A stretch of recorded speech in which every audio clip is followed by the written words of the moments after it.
Hello there, ladies and gentlemen, boys and girls, people of the internet of all ages, people from other planets. It is time for episode 4 of the House Divided podcast here in season 5. Well, Dak, here's the deal. I'm the best there is. Yes. Plain and simple. I mean, I wake up in the morning, I piss excellent. Yes, indeed it is. I 100% And you know what? forgot what episode it was at first. Saw your eyes move over, and I'm like, oh boy. I hope that's within viewing distance. I had to go over and check the notes for a second to see what episode this was. But we are here. Oh, Lord. It is time. We have a show today. I don't really know how much of one we got, but we got one. So We got one. I don't have much of an intro for this week. So Let's with that get into it. being said, yeah, let's just hop into it. We were gonna start off with stupid people say stupid things. I gotta pull mine up. I don't have too many this week. I got three solid ones. None that's gonna take as long as the novel that I had last week. That was an entire thread of stupid. This is just little scattered bits of stupid. Hang on a second. Let's see. I gotta find mine. So go ahead. All right, man, where do I start? Where do I start? Well, I think I have more than just a couple, but still, not a lot. I think I only have like. All right. Are all of mine from Facebook? No, 2 of them are. One is not. All right. So we start off with Bob Oh no! from Facebook. Of course, this man's name is Bob. He looks like a Bob as well. After the Michigan Wolverines beat Northern Illinois 63 to a lot to a little, I don't even remember the final score. I think it was 63 to 10. It was 63 to 10 or 14 or something. I think it was 10. It was not pretty. No. We have Bob here. Michigan and Jimmy are back to playing nobody. Well, Bob, it's non-conference. What exactly do you want them to do? And then his issue wasn't even with the non-conference teams. It was their opponent this weekend, Rutgers. And the problem is, not only is Rutgers in the Big Ten, so they would have to play them every so often, Rutgers is in the Big Ten East. West. No, East. East, you were right. The fucking divisions, man. Yeah. Leaders and legends. Yeah, never forget. Those were honestly better divisions, but the names sucked. Oh, I actually. Anyway. I'll bring note of this after you finish this piece. Okay. Anyway, yeah. I don't really know what Bob expects. I'm assuming he's a Spartan or an Ohio State guy that's looking to troll Wolverines Wire on Facebook. I don't, of all places that you could have, that you could troll places like that. Or maybe Bob's just stupid. I think old people know how to troll properly. I think they're actually just that dumb. So I think it's that really, I think he really has a problem with Michigan playing Rutgers. Guess what? So does every other Big Ten team. Up until maybe this year, I don't like Ohio State playing Rutgers because they're shit. Right. It doesn't do anything. They lost 78-0 to a team. Yes. In the Big Ten. Yeah. I wanted to bring this up now. Okay, go ahead. Some people watching this on a video feed. Notice is where I got the 78-0 from. Yes. Jordan is not coming live to us from Ford Field anymore. They punted him to Ann Arbor. Yeah, well, no, I left on my own accord. You know, I just think there's a chance that I'm going to see some better games at Michigan Stadium than I am at Ford Field this year. Ford Field is going to be a den of disappointment. So, you know. Den of disappointment.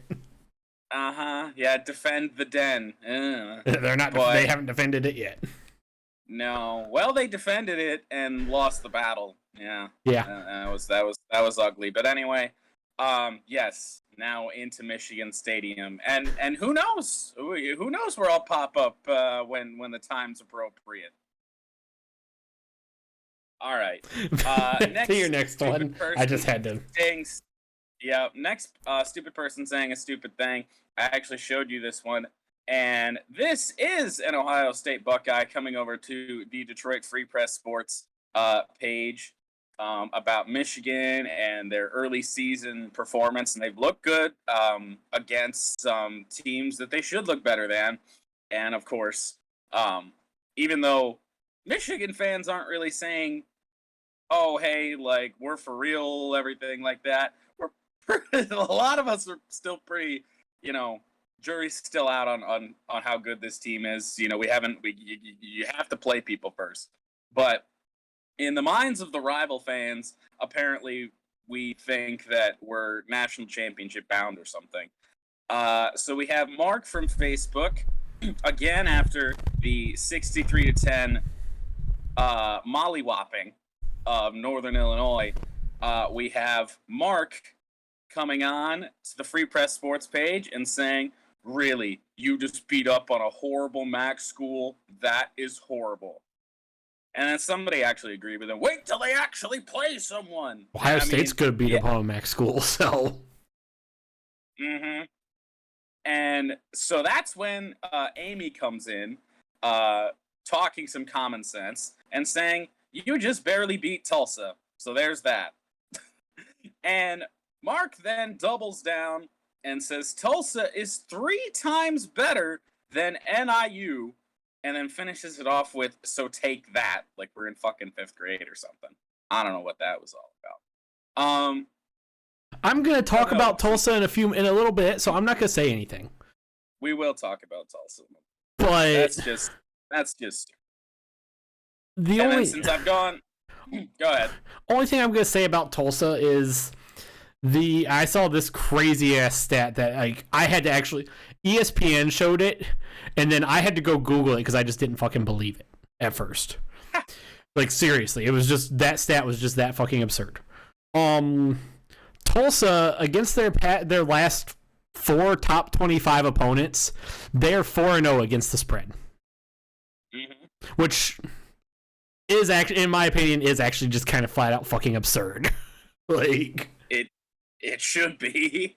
Like, I'm not going out and saying Tulsa's phenomenal, but 4-0 against the 4-0 against the spread. Yes, the MAC is better. The MAC is better than a lot of people give it credit for. There's just a couple really big shitters in the MAC. Mm-hmm. So that's all I'm gonna say about Tulsa is just that stat just fucking floors me. Like, you have to be decent to go 4-0 against the spread against top 25 teams. Yeah. Because most top 25 teams are not fucking pushovers. No. All right. And my last stupid person saying a stupid thing for the week, and I believe I showed you this one as well already. Monday Night Football. Lions and Packers. We'll get to that game in due course. There was a 4th down play in that game. Say what you will about that. I have seen it. Again, we'll get to it. Trying to remember what 4th down it was. I think they only went for it on 4th once. Oh, that 4th. Okay, yep.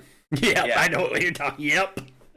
So the Lions SB Nation page, Pride of Detroit, asked the public, was it the right decision to go for it, yay or nay?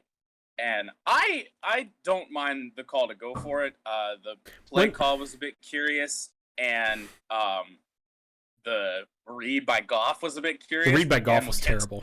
And we'll get to that. Yeah. I still think it was the right decision to go for it. And we have somebody, Megumi Fushiguro, with some anime Twitter profile pic, come in and say, a field goal to tie it would have been the best call, in my opinion. Now, the only problem was the Lions were down 4 at the time. Since when did field goals? Is that Goodell's newest change to the game? Yeah, they changed that at halftime of that game. Yeah, 4-point field goals now. We just didn't notice because no one kicked a field goal after halftime. Well, Lions had their own problems doing anything after halftime, but I digress. True, we'll talk about that later. The rare 4-point field goal. That wraps it up for my stupid people say stupid things, and I hand the floor over to you. Okay, since you had 3, I don't feel so bad about having 4. Okay. Number 1, my first one comes from all of mine actually come from Twitter, I believe. It's the place for the stupid. So my first one, FanDuel tweeted this. Actually on Sunday, I believe, or whatever day. Hang on, let me check what day the 16th would have been, if my calendar wants to work. Either way, 6 days ago. So it was on the 16th. Actually, I think it was last Thursday then. FanDuel tweeted this. Justin Fields will be named quarterback number 1 in week blank. So, some individual on Twitter goes by Kung Fu Zombie. Of course. Because why would you go by your name on Twitter anymore? I'm not going to say anything about that, but... Well, that's irrelevant. Yes. I mean, I use my Twitter for various business-related things. Well, and firing Kerry Coombs. At least internet business-related things. And firing Kerry Coombs. Getting him fired. Which we'll talk about that later. Oh, I'm sure. Kung Fu Zombie, Kung Fu _Zombie, also goes by Steve, tweeted this about Justin Fields and when he would be named QB1. They need a team doctor to accidentally pierce his lung. Oh, yeah. What? What is this? Is this the Chargers? This is what we're doing now? This? Apparently. I'm not... I think that's beyond stupid. Yeah, that's just hateful. Like... So that's that. The next one, I can't even remember what this was actually about the targeting call in the Maryland-Illinois game. The hit that Brandon Peters took, which was just downright violent. I've seen Goldberg headbutt a lot of things in my time. And none of them were as violent as that. No. That targeting don't even do that justice. That was talk about hateful intent. That was... God.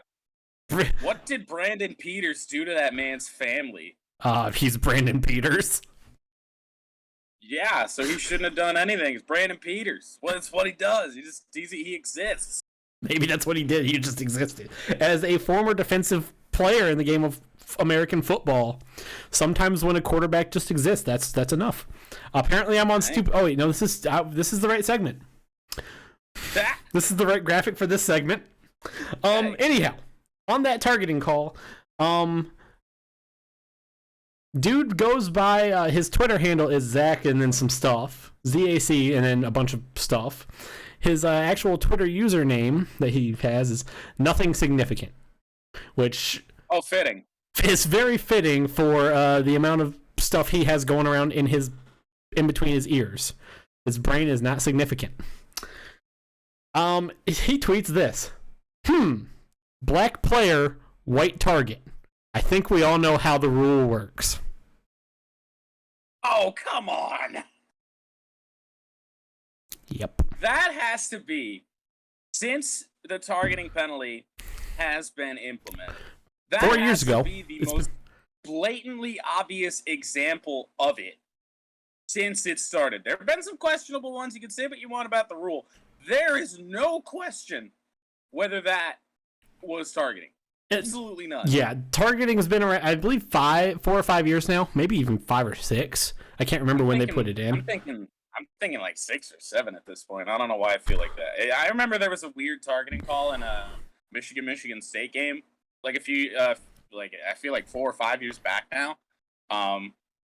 Dude got pushed by an offensive lineman, fell over, and his head hit the guy on the ground. But yeah, and he got ejected. like there's been some bad targeting calls, but that one in the Maryland-Illinois game was bad. Bad. That was like real bad. Crystal goddamn clear. Yeah.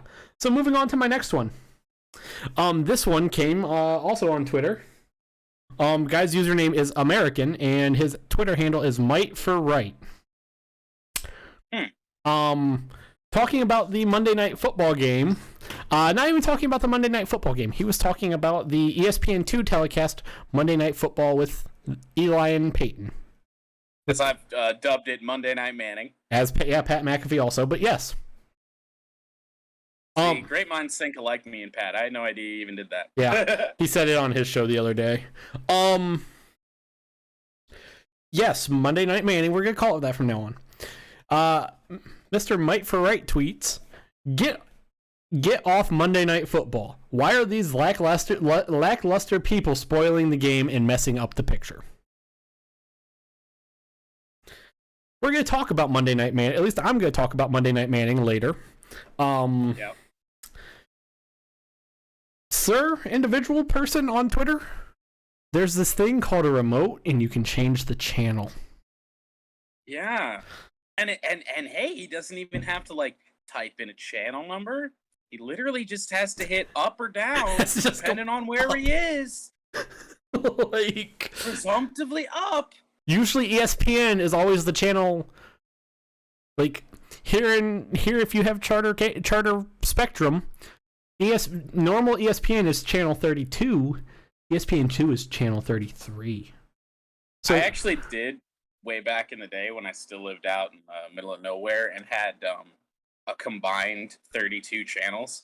I actually did have ESPN2 above ESPN. Oh, I don't even know what. Well, this was like what, almost 10 years ago. Oh, so there's that one. 4 cable boxes and all that. Yeah. Oh, and my fourth actually comes from Facebook. So, as some of you might know, Aaron Jones lost a necklace on, I believe it was the second touchdown he scored against the Lions. Oh my God, what a day. So glad I had him on my fantasy team. The necklace was rather important to him. Yes. Apparently it contained his father's ashes. Yep. The necklace was found by a trainer at like 2 a.m. Kudos to that trainer. You're right. Trainer working hard. Second best player on the team.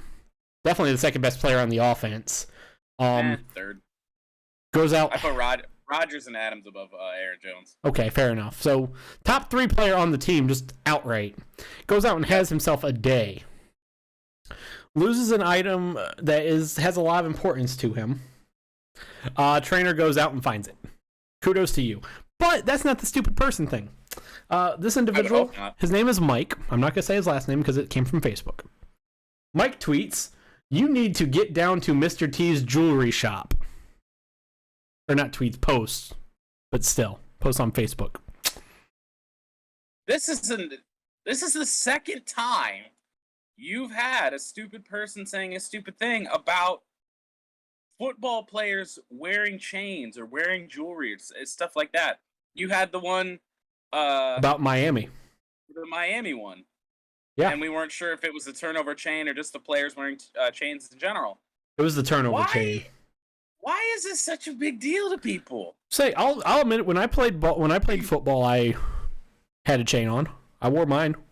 I wore my necklace when I'm fairly certain I did when I played baseball as well. Yeah, it's a common thing for athletes. Mm-hmm. Just all across. I know high school players that did, not just me. I knew a lot of high school players that did. Like it's a thing. It's a thing. That's very confusing. I don't know why people care so much, but that because said about a lot of different things. Because athletes aren't allowed to have a personality. This is true. That's what it is. Old people like Mike, or I believe the person who a couple weeks ago tweeted about, or who was about Miami's turnover change. Her name was like Ethel or some stupid shit. Right. I was expecting like Betty. It may have been that too. I can't remember what it was. It was like old person name, old lady name. Generic old lady name number 27. Yeah. Yeah. Old people do not like athletes having a personality. No. Yeah. Stick to sports and everything. Like Yeah, it's stupid. Shut up and play the game. So that's stupid people say stupid things for this week. Let's move on to the news. News. We have Not a some lot of news. A little bit of news. We have some, and I have booze. Hey. Oh, what in the world is that? Bacardi and lime soda. Oh, goodness. Pre-mixed Bacardi and lime soda. All right. You take this first bit of news. Because the second one's hilarious. Yes, it is. First bit of news coming from the world of hockey, and I'm sure in a couple weeks we'll talk a bit more about it on the NHL preview. Wink, wink. Yep. Phenomenal defenseman Zdeno Chara signs a 1-year contract with the New York Islanders. The 44-year-old began his career with the New York Islanders. He played with them from 1997 to 2001. 2001 is obviously when he left for Boston. I had to stop in Ottawa first. Oh yeah, you're right. I forgot about that. Yeah, he played for Ottawa and then he went to Boston. He was only at Ottawa for like a year, I think. A couple years. Was it? Yeah, Like, I don't remember. Not memorable to me with my significant brain injury brain. Well, and everyone remembers him with Boston anyway. So nobody. I didn't even remember that he was an Islander, to be honest. Yeah, no. It's cool. Always cool to see a player go back to where they started their career, even though their time there was somewhat insignificant. I'm gonna go out on a limb and say this is the spelling the end of his career, because I would think so. I just don't think. Excuse me. I do not believe the Islanders are there. I don't think he's leaving. They might be though. I mean, they're decent. They're solid. They're a playoff team for sure. Oh, they're definitely a playoff team. I just don't know how the NHL playoffs are wild. Like, you get in, anything can happen. So it's definitely interesting.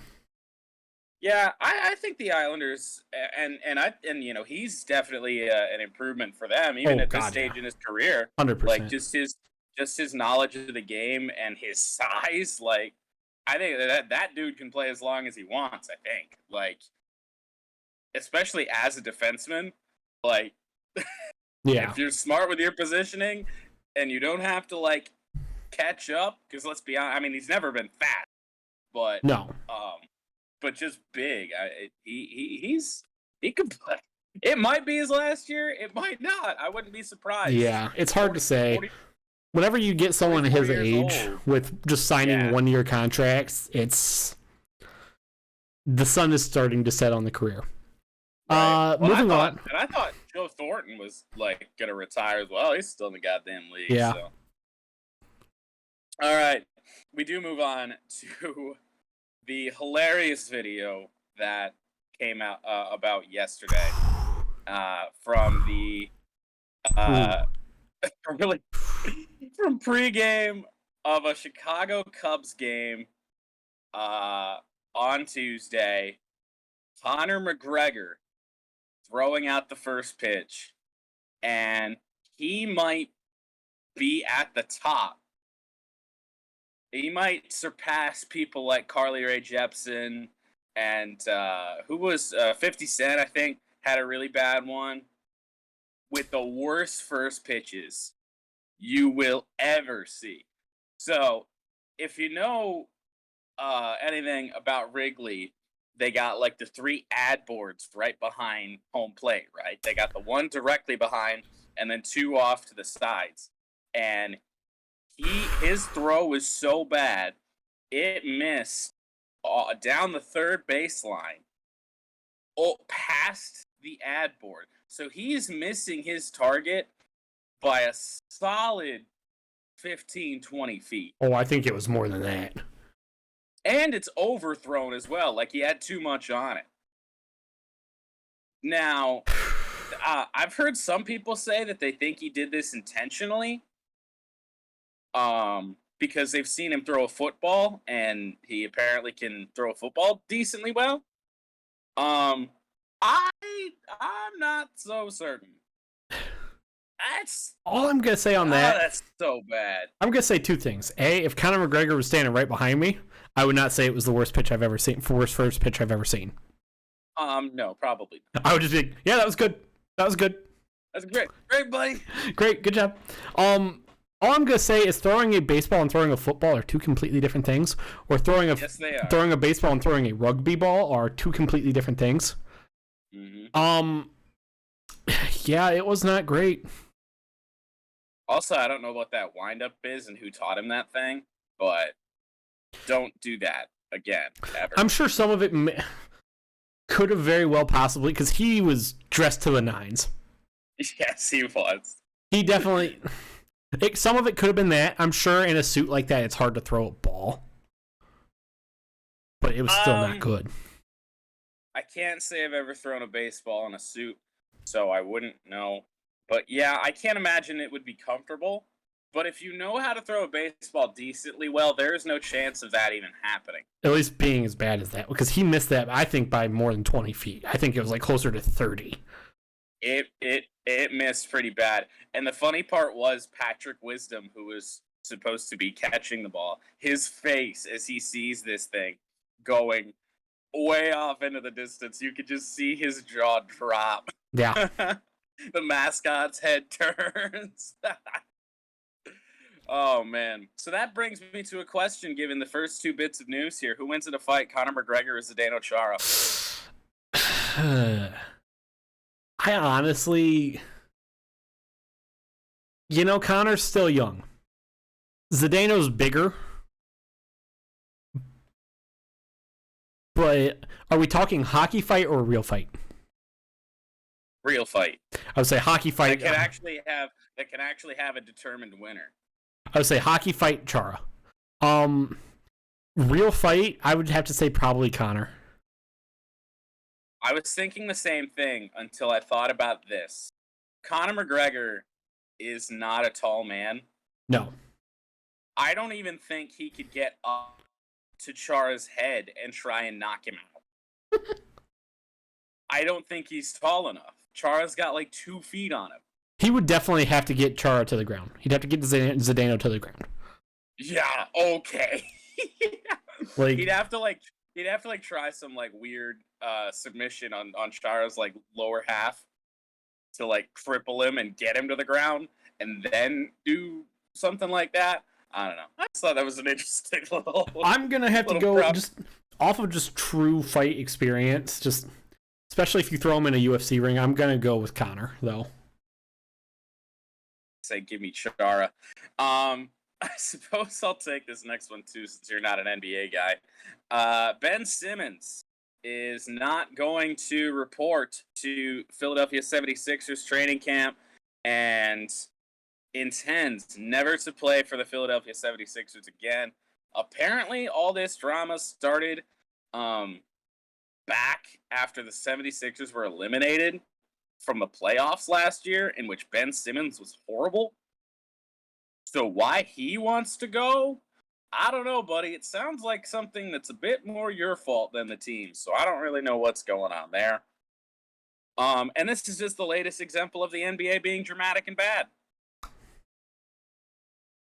Yeah. So for the people who can't, who are listening to this on audio and are not able to see things, I'm just waving my finger in a who the fuck cares motion. Mm-hmm. Because, and I'm sure there could be NBA fans watching to this or watching this or listening to this. The NBA is just fucking awful. I just like every year we got one of these. Stuff like this just makes the NBA bad. It's just not fun. Where I wouldn't touch Ben Simmons with a fucking 30-foot pole. I don't want anything. Like there's so many things. Like there's a lot of things that makes the NBA bad and not fun. Mm-hmm. This is just one of them. I don't know. I don't know why Ben Simmons thinks that he's so valuable in the NBA when shooting is more important than ever. You have a guy that can't shoot. Like, what? Why? Yeah. Some stupid team's gonna trade for him, and it's not gonna go well. And he's gonna want another trade, and he's gonna end up on some super team a couple years down the line. Because I don't think the Lakers are bringing him in or anybody like that. I don't think the Nets are bringing him in. No. I don't know where he's going. That's the thing. Like, I'm just going to touch on this for a second. I do not have an issue with super teams. Like, whatever. Well, I have a issue. I don't have an issue with players doing it. I have an issue with the fact that the salary cap makes it possible. Salary cap rules make it possible. Mm-hmm. I don't have an issue that they exist, but just I don't care for them. But I mean, what are you gonna do? like I said, I don't hate them, but I'm not like, oh my god, everyone has to do it. Like, the NBA is a sport where it can be dominated by one player, like LeBron does with games, or Steph does with games, or KD can do, but to beat other teams that have that superstar, you need another one. Mm-hmm. Like, you put the Lakers and the Warriors in a game, right? Two super teams. LeBron is going to cancel out one of theirs. LeBron's going to cancel out Steph, or LeBron's going to cancel out Clay, or LeBron's going to cancel out Draymond. So you need somebody else. Yeah. And it's just, the NBA is just not fun. It's bad. I haven't watched an NBA regular season game in like 3 years. I mean, you got guys on the Lakers and Nets that are on the bench that would start on damn near any other team in the league. Yeah. It's insane. Yeah. But yeah, no, the NBA, man. It's Every bad. year, man, we get one of these things. Kyrie, James Harden. Like, every fucking year, we get it. I don't know now. I don't put Ben Simmons on that level. I don't get why. I don't know why any single team in the league wants him.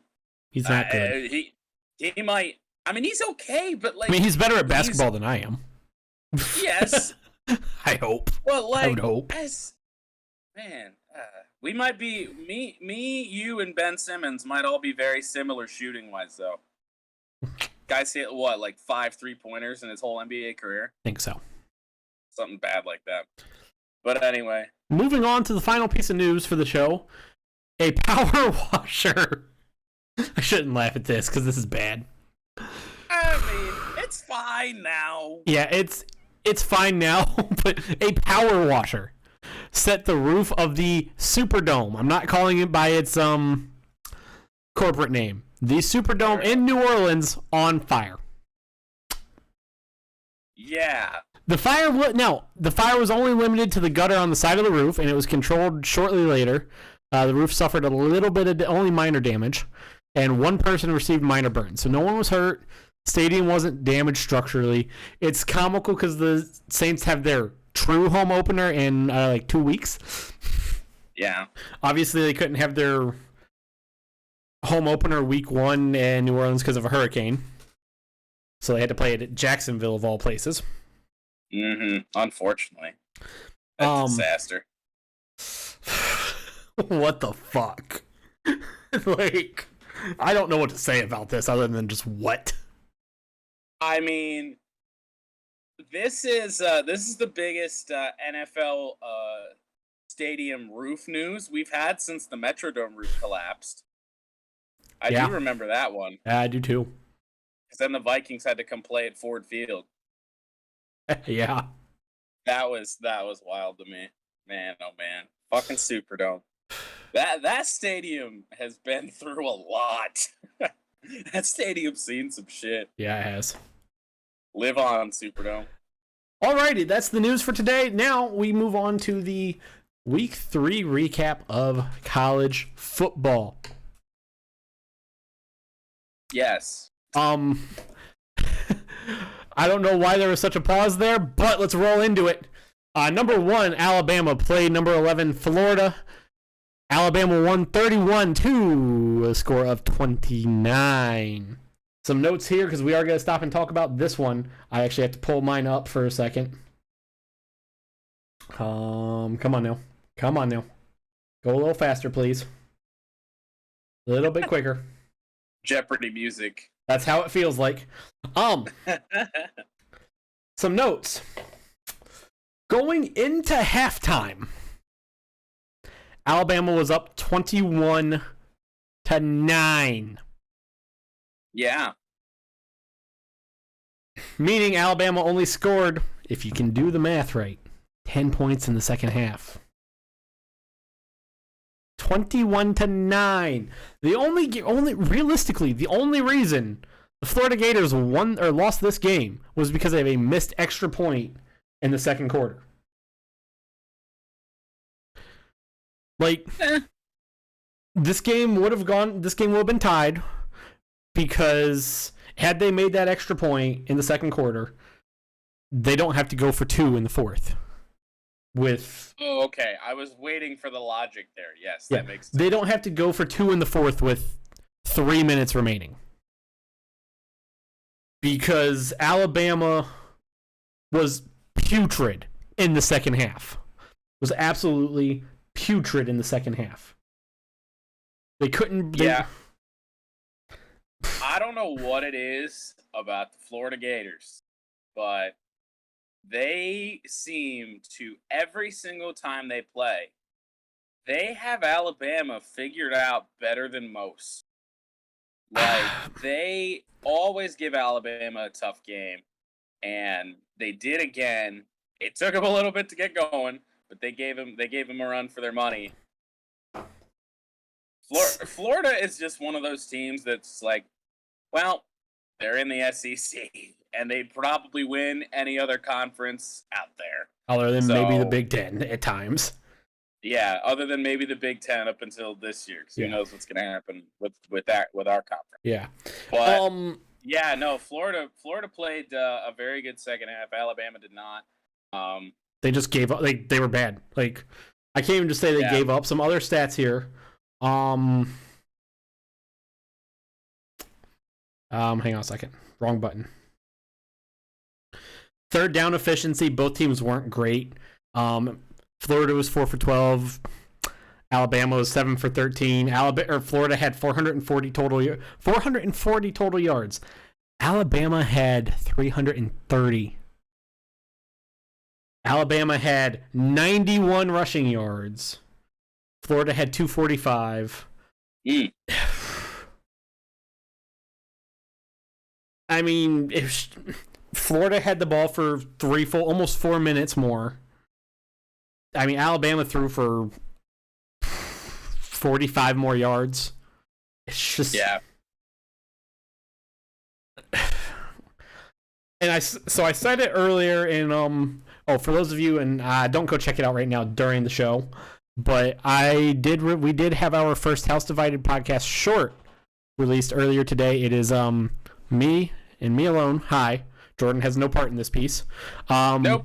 My top 25 of week 3, I will be doing it every Tuesday. Today was just exception because of a late release because I had to get the graphic ready. So that will be every week. So just to plug that there. Solid spot to do it. Yep. As I said in my personal top 25, I have Alabama dropping from number 1 to number 2. We'll talk about the new AP top 25 here in a minute at the end of the segment. For the first time since 2019, Alabama looked beatable. Yeah, they did.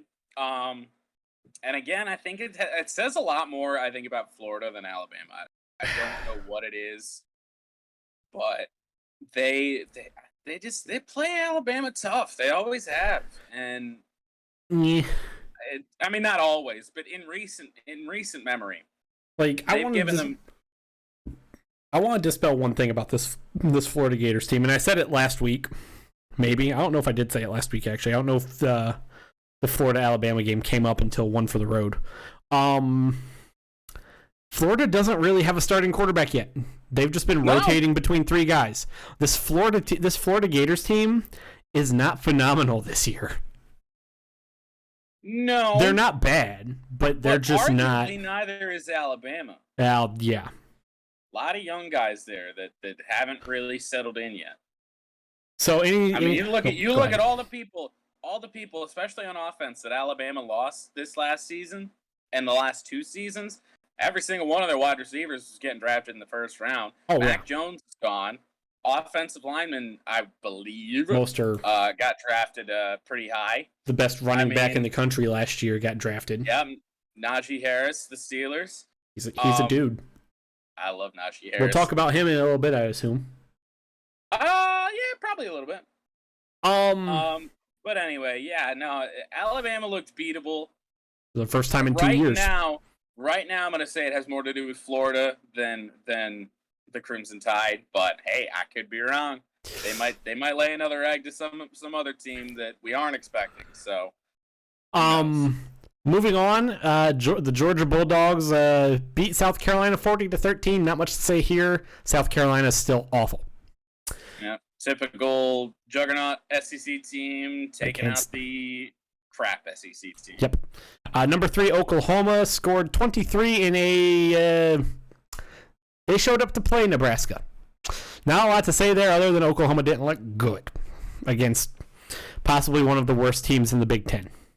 Yeah, that game confused me, but I don't know. We saw what could very well be the interception of the year, though. That's all. That's it. That's the only real highlight from that game. Moving on. Oregon, number 4, Oregon beat Stony Brook a lot to a little. However, the score was 48-7. The 38 of the 48 came in the second half. Going into halftime, Oregon was only up 3 on Stony Brook, if I remember correctly. It was not great. They did not have a good second half, or a good first half, and then the second half they kicked Stony Brook in the dick. Moving on, because there's not much else to say about that game. Not really. Number 5, Iowa beat Kent State 30-7. Not a lot to say here. Iowa's good. Nope. Kent State's not. Number 6, Clemson beat lowly Georgia Tech 16-8. Georgia Tech is putrid. Georgia Tech is putrid. Not a lot to say here. I mean, we could talk about this one, but I don't really want to because Georgia Tech is putrid, Clemson is putrid, the ACC is putrid. That's one note on that one. I do believe it was NIU, Michigan's opponent this last week, that beat Georgia Tech by a lot. And the fact that Georgia Tech hung in there with Clemson and only lost by 1 score is... That's how bad Clemson is, too. Concerning. Like I said, Clemson is putrid, Georgia Tech is putrid, the ACC is putrid. Clemson is vastly overrated. In my top 25, I have Clemson at 11, and they will probably continue to fall. It's very fitting I have Clemson at 11. Fuck you, Dabo Swinney. That's all I got. That's all. I could go on that for a long time, but I'm not. NIU, who just lost 63-10 to Michigan, beat Georgia Tech 22-21 in week 1. Right. Number 7, Texas A&M beat New Mexico 34-0. Not much to say here. A lot to a little. Yep. Number 8, Cincinnati beat Indiana 38-24. This game was close, but not else to say there. Cincinnati, once they got to the fourth quarter, kind of ran away with it. Not Notre Dame. Indiana did have a lead for a short period of time, though. That's it. Yeah, in Indiana, I mean, they're in a lot of the games that they're playing right now. Just not winning. But not winning a lot. No, they're in two of the games they're playing. When they played Iowa, they were in it for 2 plays. Yeah, maybe 1 possession. Beginning of that possession. Number 9, Ohio State, because, I mean, it was like the 3rd play when Michael Penix Jr. threw that interception touchdown, and then it just went... Number 9, Ohio State played Tulsa. They won to a score of 41-20. As I alluded to earlier, Tulsa in their past 4 games against top 25 teams, they are 4-0 against the spread. The spread on this one was 24. Well, the correct spread was 23.5. Some notes. CJ Stroud was not good. The defense. Eesh. The defense existed. This is where this is interesting here. The defense gave up 450 yards, but only 20 points. Because eventually Tulsa just didn't know how to score points. I guess the bend but don't break mentality, eh? That's the that's the thing. The Ohio State defense, even though they don't have a lot of star players, they're deep enough where they just rotate guys out that if you go at the pace that Tulsa plays, which is not fast, they're just going to wear you down. The defense will just wear you down. Like, that's it. They have enough guys. Ohio State's defense has enough people. I don't know if they're guys or if they're men or if they're worse than guys. They have people. They have enough players on the depth chart where they could just rotate players out in scenarios like this, especially when they get a lead, that they just start wearing you down. TreVeyon Henderson, who is on your screen right next to me here, had himself a day. He is, I believe, now third on all-time Ohio State rushing records, behind Eddie George and Trey Sermon. Yes. Yeah, that's a pretty good list to be on. Single game record, I should say. Yes. I should game. Rushing yards, right? Yeah, single game rushing yards. As I said, CJ Henderson, or CJ Stroud, I mean. CJ Stroud apparently played with a minor shoulder injury, and he looked not good. No, yeah, 15 to 25, 185 yards, TD, interception, and a QBR of 51.4. He looked bad. Looking at that stat line, this looks like a Michigan offense.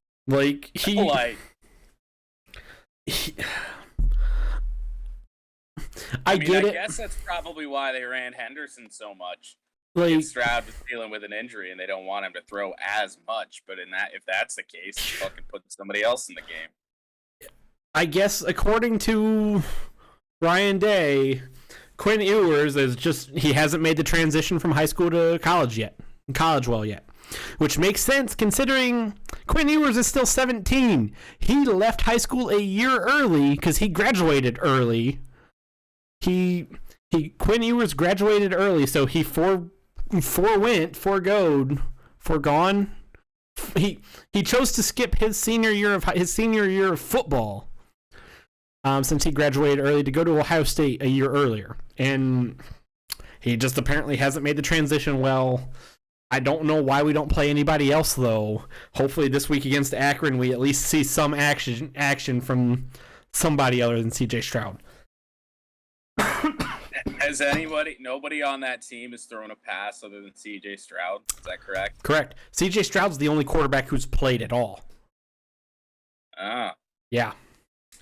Yeah. We had a few guys out there for Michigan this last week. I'm not alarmed by this. This right here, I'm not nearly as alarmed as I was after the Oregon loss, because the Oregon loss, they just looked all around bad. Other than CJ Stroud, they looked all around bad. Tulsa's not a pushover team. They're 0-3 now, but again, 4-0 against the spread. It means you can score some points. Yeah. Like I said, it's not a great look that Ohio State's not blowing a team like Tulsa out. But and I even said it after the game to Jordan, and I think I've tweeted it too.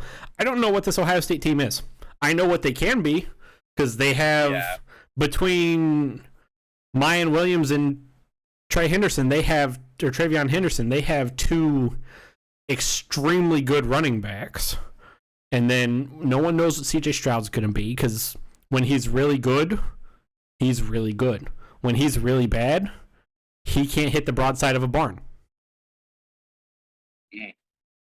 Like, when he's really bad, he's atrocious. Yeah, Ohio State as a team right now doesn't make a lot of sense to me. They don't have an identity. No. So that's it. I'm sure I'll talk more about Ohio State just a lot in general, just on this show and everywhere else. Moving on, number 10, Penn State played number 22, Auburn at home. In the whiteout, Auburn scored 20. It wasn't quite enough. Penn State scored 28. I'm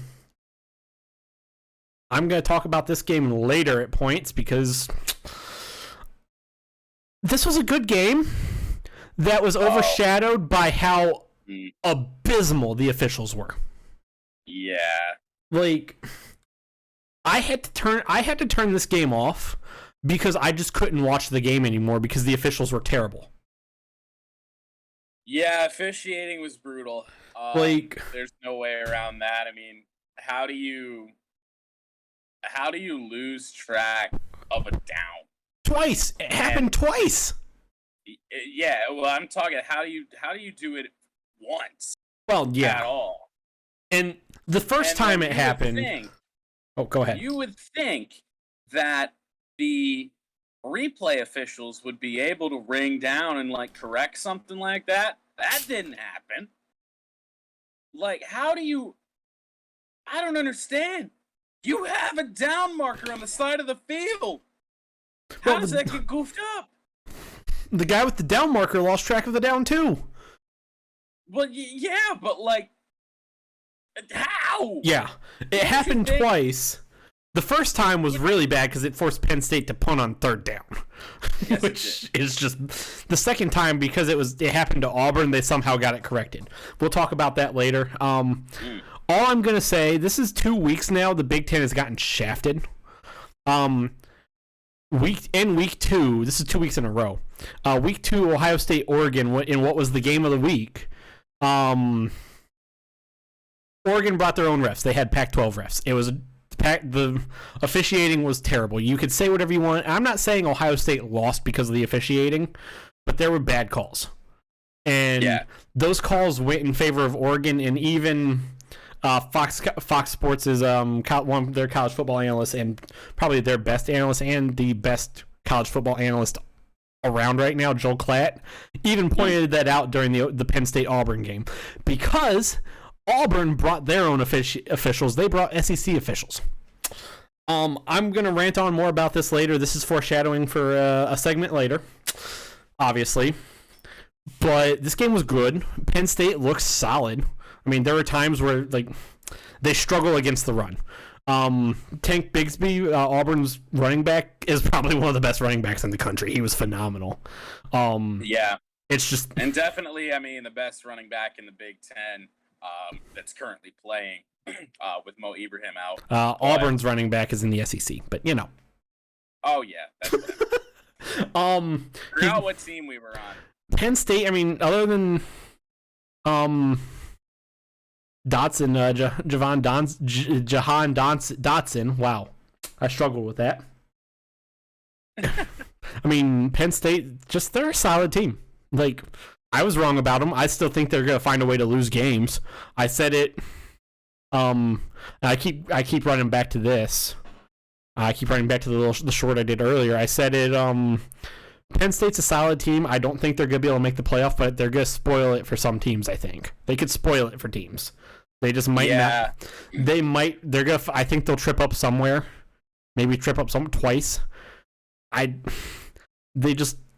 They look solid. They don't look elite.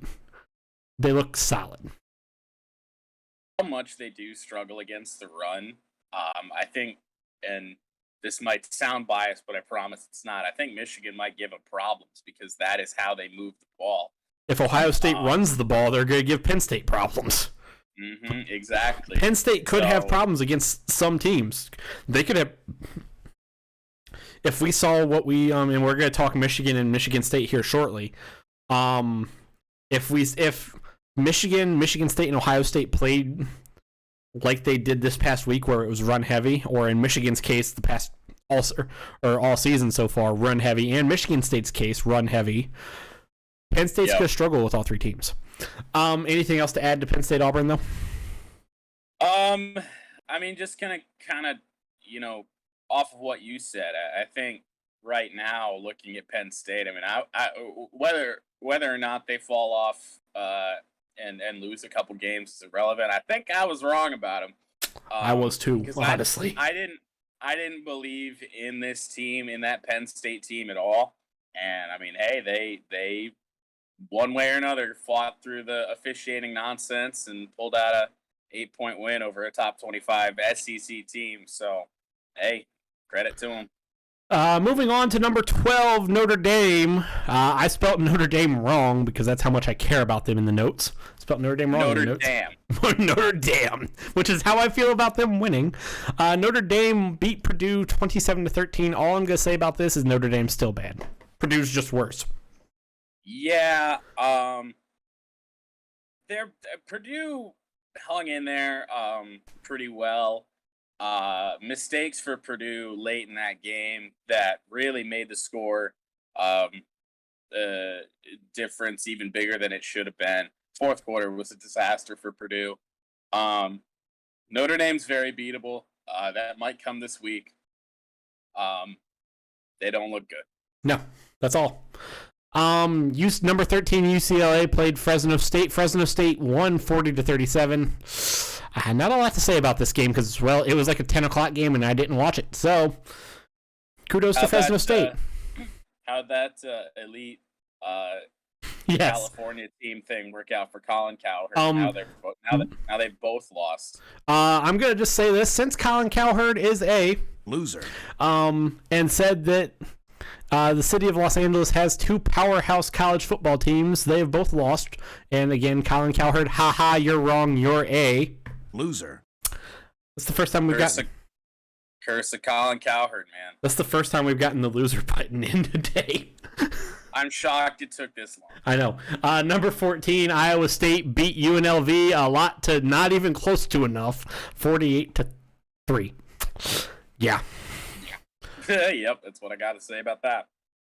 Number 15, Virginia Tech lost to West Virginia, 27-21. As I said earlier, the ACC is putrid. Virginia Tech's putrid. Moving on. ACC sucks. Coastal Carolina snuck out a win against Buffalo 28-25. Not a lot to say here. Coastal Carolina wins games. Go Chanticleers. They win. That's it. I just clicked off the notes for a second. Oops. Number 17, Ole Miss. They laid 60 on Tulane, beating Tulane by 40. They laid 61 on Tulane, technically, beating Tulane by 40. Total score is score was 61-21. Matt Corral's a good quarterback. Yes, that's it. That's the tweet. Yep. Yeah. Yep. Herm Edwards and number 19 Arizona State took on number 23 BYU. BYU won by a score of 27-17. This is another game because it was on a late slot I didn't really watch, so I don't have much to say about it. Moving on. Oh man, I wanted to believe in Herm Edwards, man. But I did too. I know BYU wins those games, man. I don't know how they do it, but they do it almost every year. Yeah. Moving on, the most irrelevant team in the SEC, number 20 Arkansas, beat Georgia Southern 45-10. It was a game that happened. Nope, that's a good description of this game. Moving on to another ACC team, number 21 North Carolina played also ACC team Virginia. This was a 59-39 game. It happened. A lot of points. Yeah, points were scored. A lot of points. All I'm gonna say is the ACC is still bad. That's it. Yeah, I feel like that could be our recap for every ACC game that happens to pop into the top 25, which are going to be depleting as the season goes on. I do believe. The ACC sucks. Yeah. Number 24 Miami, also an ACC team. Fitting. Lost to Big Ten team Michigan State 38-17. Michigan State is decent. Yeah. I didn't believe in them. Called them the worst team in the Big Ten at the season start. They are not. No. Somehow, some way. Kenneth Walker has been incredible in the backfield for the Spartans. Peyton Thorne, co-Big Ten Player of the Week this last week. Offense is looking pretty good, pretty balanced. They are way better than I expected them to be. And now I did expect them to go in and win this game. Miami, I don't think is very good because, again, ACC. And the fact that they only beat Appalachian State by 2 plays a factor in that as well. So this is a game I expected the Spartans to win. They did. Yeah. MSU, they got a squad. They got a little bit of a team going on down there in East Lansing. Yeah, Michigan State looked good. They're one of the hotter teams in football right in the country right now. Miami, on the other hand, is the ACC sucks, and they're also one of the coldest teams in the country. I'm just going to answer this question in Twitch chat. We are here on this Twitch channel because this is where this podcast has always been done. Instead of on my Twitch channel. Moving on, and a game that I did not watch because, well, I didn't think it was going to be exciting, and I was correct.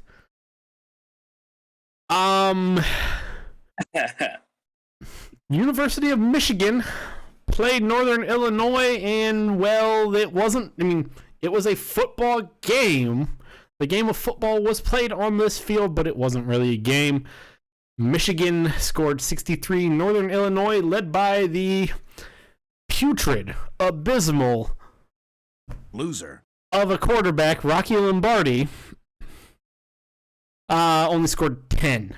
Jordan, take the floor because I know you probably watched this game for a chunk of it. Yeah. Again, Michigan's non-conference schedule, there's really no winning, nothing you can really prove. But again, they go out and do what they have to do and beat up on the lesser competition. They, again, looked solid, a little bit more balanced than we saw against Western Michigan and Washington. A little bit more from Cade McNamara this week. Still not a lot, but more than we've seen. Michigan, I mean, what do you say? They just destroyed, mollywopped everything about Northern Illinois. Blake Corum was good again. Donovan Edwards was pretty good in this game. Not a lot to say. Defense was as you would hope they would be, and just doing their job for the most part. They did let Rocky Lombardi scramble for a lot of yards. This game would have been 63-3 had it not been for that big play. But just went out there, did what they need to do, beating up on teams they should beat. Not a lot to say. Just wait until we get into the Big Ten schedule and we play teams like Wisconsin and Penn State and things like that to see where this team really is.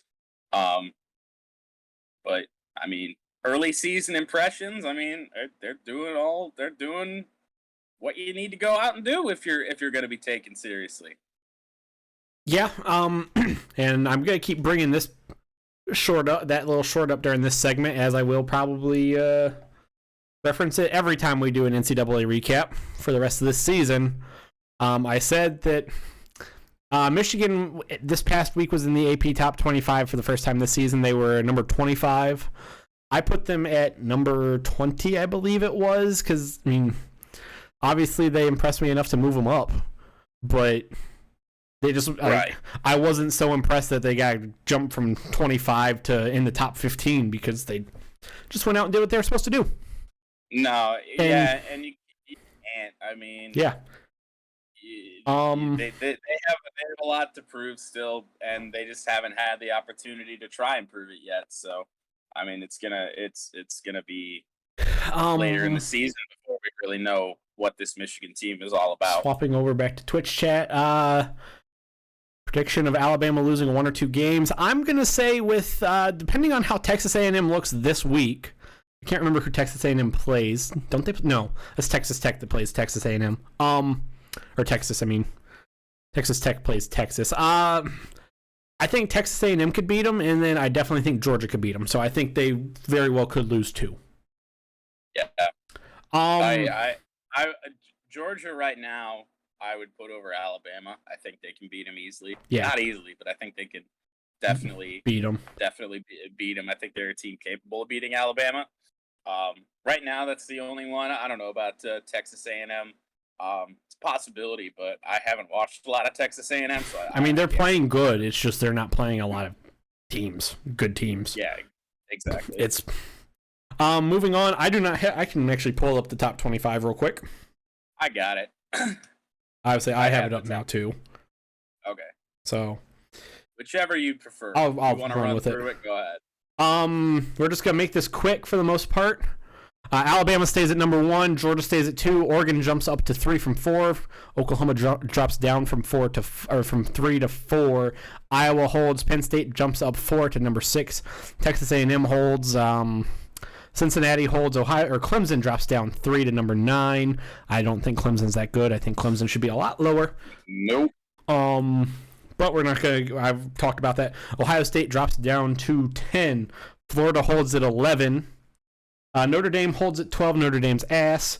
Ole Miss jumps up from 17 to 13. Iowa State holds at 14. BYU jumps up to 15 in what was one of the bigger jumps amongst the ranked teams. They jumped 8 spots. Arkansas jumps up 4 to 16. Coastal Carolina drops down to 17. Wisconsin holds at 18 because they had a bye week. Michigan jumps up to 19 from 25. I gotta move. Michigan State was unranked, jumped to number 20. North Carolina at 2-1, held at 21. Fresno State, who was previously unranked at 3-1, jumped to 22. Auburn dropped 1 spot from 22 to 23. They lost against a good team. It wasn't going to be a big drop. I don't necessarily think they should have dropped it all, but I digress. Happy Valley, even in a whiteout, I don't. I think the whiteout's a bit more overrated than what a lot of people give it credit for because Penn State is 8-8. They just this win against Auburn put them at 8-8. They are since the whiteout became a thing. They are 500. I don't think it's nearly as big of a difference maker as they think it is, but it's still not an easy environment to play in, especially this year when you go from having no crowds at all last year to having to deal with a crowd of 100,000 people or 100,000 plus. I think Happy Valley they could fit. I think like 102. I think it's more than that. Yeah. It's like 100 and 106. Oh, Jesus. But yeah, 106,000, and you could definitely, they were sold out just in every shot I saw. They looked very sold out. So it's a hard place to play either way. UCLA in the biggest drop in the top 25 dropped 11 to number 24, and Kansas State was previously unranked. They jumped to 20, or they've fallen at 25. A couple others receiving votes. TCU received some votes, received 91. Liberty College Hey, got 56. Virginia Tech got 52. Oklahoma State got 51. Somehow Maryland got 29. Huh? And then the ones dropping out were number 15 Virginia Tech, number 19 Arizona State, which I don't entirely agree with, and the one that I very, very much agree with, number 24 Miami, because ACC sucks. They are a conference of Loser. Loser S. And there's your top 25. Let's move on to week 2 of the NFL. Once we find that scene. Bango. West Virginia, also, I got this just pointed out in Twitch chat. West Virginia got one singular vote for the top 25. Yep. whose vote was that? I don't know, but I got pointed out. That just got pointed out to me in Twitch chat by West Virginia alumni, so I just decided I would mention it. Is Pat McAfee a AP voter? Oof. Moving on to the NFL recap. The Thursday night game, and a game that it existed. It was bad football, but it was entertaining. Yes, there we go. The Washington football team beat the New York Giants 30-29. All I'm going to say about this game is, interestingly enough, the over up until this point, until Thursday night, the over had hit on every single night game, every single primetime NFL game so far that season, of the season, on up until Thursday night. God, what was the over on that game? I don't know. How the hell? It was obviously less than the over was obviously less than 59. How the hell was that number so high with the football team and the Giants? The over was less than 59. God, They had combined 59, but yeah, it was bad. It was bad football, but it was entertaining because it was both teams were bad. Moving on, the Chicago Bears beat the Cincinnati Bengals 20-17. Andy Dalton had to leave the game, paving the way for Justin Fields. He didn't play great. He still had flashes of. I'm gonna just say it as it was. Every time I saw Justin Fields get the ball, even though he did not play great, I was like, "Mama, there goes that man again." I now know how every Big Ten team has felt the past 2 years. yeah. While you rant on the Bengals, I'm going to get some coffee. I mean, the Bengals I don't have much to say about them. Jordan's gone, so I'm just going to say it anyway. Say what little I have. The Bengals looked like what I expected. A team that wasn't really good, playing a team that wasn't very good, and, well, last year when the Bengals played teams that weren't good, they were able to beat those teams that were not good, i.e. the Jaguars and the Texans. Last year they beat them not very convincingly. This year they play a team that I don't think is going to be great, and then they lost. It was a game. It happened at 1 o'clock in Soldier Field. Like I said, it wasn't a game that I really was expecting much out of. I thought it was going to be a game that wasn't going to be great.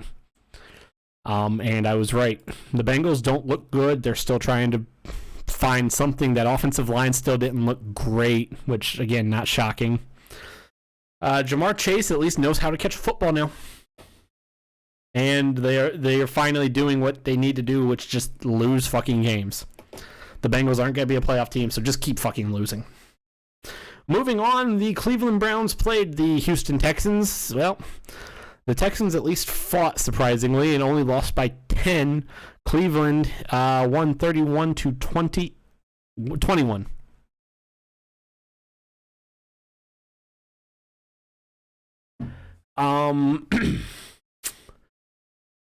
Not a lot to say here. Jordan's not here. The Browns got it done. I don't know if Jordan has anything he wants to say about it, but Browns got it done, which is what they need to do. Moving on, the Los Angeles Rams played the Indianapolis Colts. The Rams won 27-24. This one's going to be awkward because I know Jordan wants to talk about this game. So, Jordan, anytime now, bud. All I'm going to say, Carson Wentz managed to sprain both of his ankles on one play. Since I need to kill some time until Jordan gets back, let's go find some stats for this game. Stats for this game. Matthew Stafford was 19 for 30, threw for 278, 2 touchdowns, 1 interception. Carson Wentz, as I said, I'll give you his stats. 20 for 31, 247, 1 touchdown, 1 interception, and 2 sprained ankles on one play. Rushing, Jonathan Taylor, 15 carries, 51 yards. That's... yeah. All right. I have returned. Perfect. I'm just going to finish my last little bit of trying to fill dead air since I was waiting for you to want to come talk about the Rams-Indianapolis game. Yes. Darrell Henderson ran for 53 yards on 13 carries and 1 touchdown. Boom. Go. He did. Indianapolis, man, I feel so bad for them. You know, they're too good of a team to be 0-2. I think. I still think they're going to be fine if Carson Wentz is healthy. I just mentioned that. Of course, because of course he gets injured this last Sunday. So could be a rough break for the Colts. Sprained both of his ankles on one play. Yeah. I don't know how, as I didn't see it. I have no idea either. I don't. And then wanted to go back in the game. Yeah. Dude's insane. But Rams winning the games that they should win if their goals of being a Super Bowl contender are legit and everything. Got to win games against tough teams like the Colts. So they went out, they did it. They move on to an opponent. Yeah, I don't know who I can't remember off the top of my head. The Buffalo Bills played them. I remember. Oh. We'll get to them. We'll get to that game. Okay. The Buffalo Bills played the Miami Dolphins. Buffalo won 35-0. I did not watch this game. From what I heard, well, obviously Tua went out on the second drive with a rib injury. Apparently he X-rays came back negative. I guess they're running some more tests. I haven't heard much on that. He is ruled out for this week. So okay, must not good have to been know. Good. So Jacoby Brissett is starting this week. Yep, Jacoby Brissett played the rest of the game, and it wasn't great. The O-line just apparently did not look great. I did not watch this game because I was busy. The Dolphins never even got in field goal range. No. It was bad. Yeah. Not much else to say on it. Things aren't looking bright for the Finns if Tua is out for a substantial amount of time. That's not going to be good. Apparently we have a question regarding college football and college basketball. We will field that here momentarily. Whenever I see it back at Pop and Twitch chat. What now? Apparently someone, Darksage 9117 has a question regarding college football and basketball. Yes, and credit to the Miami Dolphins notes. Friend of mine, Ashton, she is a Miami Dolphins fan. Apologies to her. While we are sorry for your life choices. Moving on, while I'm waiting for this question popping up into Twitch chat. I have Twitch chat up too. I don't know what's going on with that. Yeah, I just saw it a second ago. The New England Patriots beat the New York Jets 25-6. The Jets are just not good. Zach Wilson. 4 picks. Yeah, Zach Wilson looked bad. 4 picks. I mean, eek. I know it's only his second NFL game, but good God above. That's putrid. Moving on to the San Francisco 49ers and Philadelphia Eagles. The 49ers won 17-11. This was a score. Interesting score, yes. Eagles did not look phenomenal, like they did in week 1, but again, lesser competition. Niners are a pretty solid team. Not much else to say. San Francisco, they gotta win games like that one way or another. Doesn't matter if it's by 6 or by 26. They got to win games if they're trying to keep pace in that NFC West division. That's going to be a fucking tough one. Yeah. Okay, let's see what we got here in this question. I just saw it pop up. I'm a genuine Army fan due to family service in the armed forces. Before I get any further into this question, thank you to your family for serving in America's armed forces. That's. Mm-hmm. We're just gonna stop. We're gonna stop right there, and I'm just gonna say that my family has a long history of service, and thank you to your family as well. As does mine. I repeat those sentiments that Austin said. We've done very well this year, and I absolutely believe we should be ranked or given a chance to compete in a top-tier bowl game or for the national championship in basketball if they have a good team, which is fair enough. You get into the bracket to the tournament, and everyone has a chance. I'm curious what this feels ceiling for Army and what it is like. Okay. I will say, just because of my time constraints, I have not watched a lot of Army's football games. So, and I do know because I believe they played UConn this past week and scored 50 against UConn in the first half, if I remember correctly.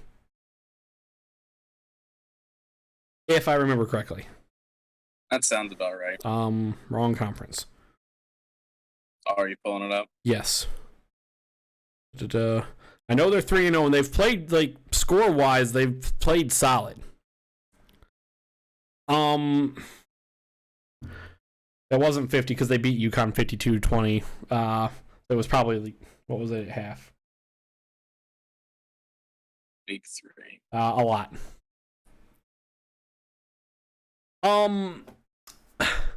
All I'm gonna say is I think, especially in terms of football and 42-0 at half. 42-0. Thank you.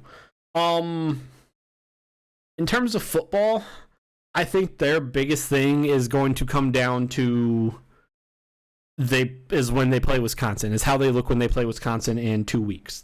I'm sorry. Mm-hmm. Is it 3? Yeah, 3 weeks ish.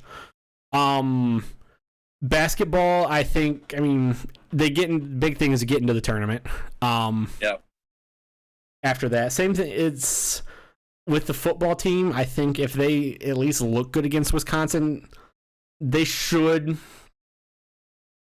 win out. And they should win out in their football games, other than Wisconsin. That's gonna be the only one. Is how do they look? I would be fine, especially if they get if they actually play really good. It's just with football, it's hard because a lot of the bigger teams will not they don't necessarily go out of their way to schedule Army all the time, which is why you see them play one game a year that's against a ranked team, unless they happen to fall into having someone else that just is ranked. Like they play. I'm looking at it. They play 2 Power 5 teams this year. One of them is Wake Forest. They usually get 2 Power 5 teams a year, and then it's just depending on how they look. I think they definitely will have they definitely have a very good chance of having a season that goes 11-1. Being an independent, as a lot of people have seen with Notre Dame, being an independent doesn't necessarily help you get looks, is the biggest problem. Yeah, I still could definitely see this team being ranked at season's end. Yes, they will. Especially if they do, even if they lose to Wisconsin, if they put up a good showing, if they finish the season 11-1, good chance that they're ranked. Good chance they get a solid bowl game. You know, again, being an independent when it comes to the bowl games is a bit tricky. Because they don't have any automatic qualifiers. Exactly. They have a lot of these bowl games have deals with the conferences they're taking a team from that conference. Which I do think is bullshit at points. I'm just gonna throw that out there. I think that's just downright fucking. I think the whole thing with every bowl game is get the best teams to play against each other. Don't just. I think having at points where you have a 5-win Big Ten team playing against a fucking 6-win SEC team, who the fuck cares? Right. And I think because there's 70-some bowl games or some absurd number of bowl games now, we're starting to see that, which I think is stupid.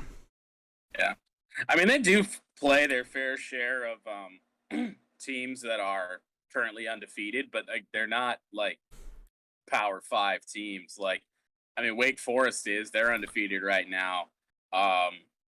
Liberty's undefeated, and Wisconsin not undefeated, but ranked. So that helps them out. So and definitely have a chance of being of being ranked decently at season's end. Bowl games are going to be tricky again. Yeah, it's just Because independent. conference tie-ins. Yeah, because of just contracts, just to try and draw for, because all of these bowl games are corporate sponsored and they want to draw in money.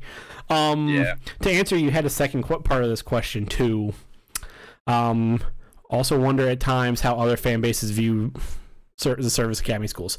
I can't speak for a lot of people. I, when I have the time, try to watch an Army or a Navy game. Air Force not so much because they're out on the they're out further west and they usually are being in Mountain Time Zone because they're in Colorado. Their games do usually tend to fall a little later unless they're here on the East Coast, but usually when I have the time, I try and go out my way to watch a Army or Navy game because they're fun games to watch. I've been to a couple Army games when I lived in New York. They are fun to watch, and usually it's decent football. Not usually. It almost always is decent football. But continue. For me, especially with the Armed Forces schools, obviously I make it a point every year to watch the Army Navy game. Yeah. Like that's a given. Like I'll miss a lot of things out there to watch that game. That's always really fun. And Michigan does play the military academies more often than you'd think. Yeah. We played Army a couple years back, Air Force a couple years back. Don't really play Navy a whole lot, but we play them more often than you'd think, at least in, say, the last 10 years. Ohio State. I think we played like three or four different games with an Air Force or an Army. Again, I don't think they played Navy, but Usually every 3-4 years, Ohio State schedules like Navy. They haven't really played Army a whole lot or Air Force. They usually every couple of years they throw Navy on there. It's weird because Ohio State tries to always get at least one other team from the state of Ohio in there for whatever reason. Because more often than not, whatever stupid reason. Because up until the past couple years, every college football team in Ohio has been putrid, other than Ohio State. Bowling Green, not great. Akron, bad. Toledo, awful. Cincinnati, up until 2 years ago, not great. Youngstown State, putrid. Yeah. Ohio State, the Buckeyes try and get... They try and spread the wealth. The money that they generate to other Ohio schools as well. Which...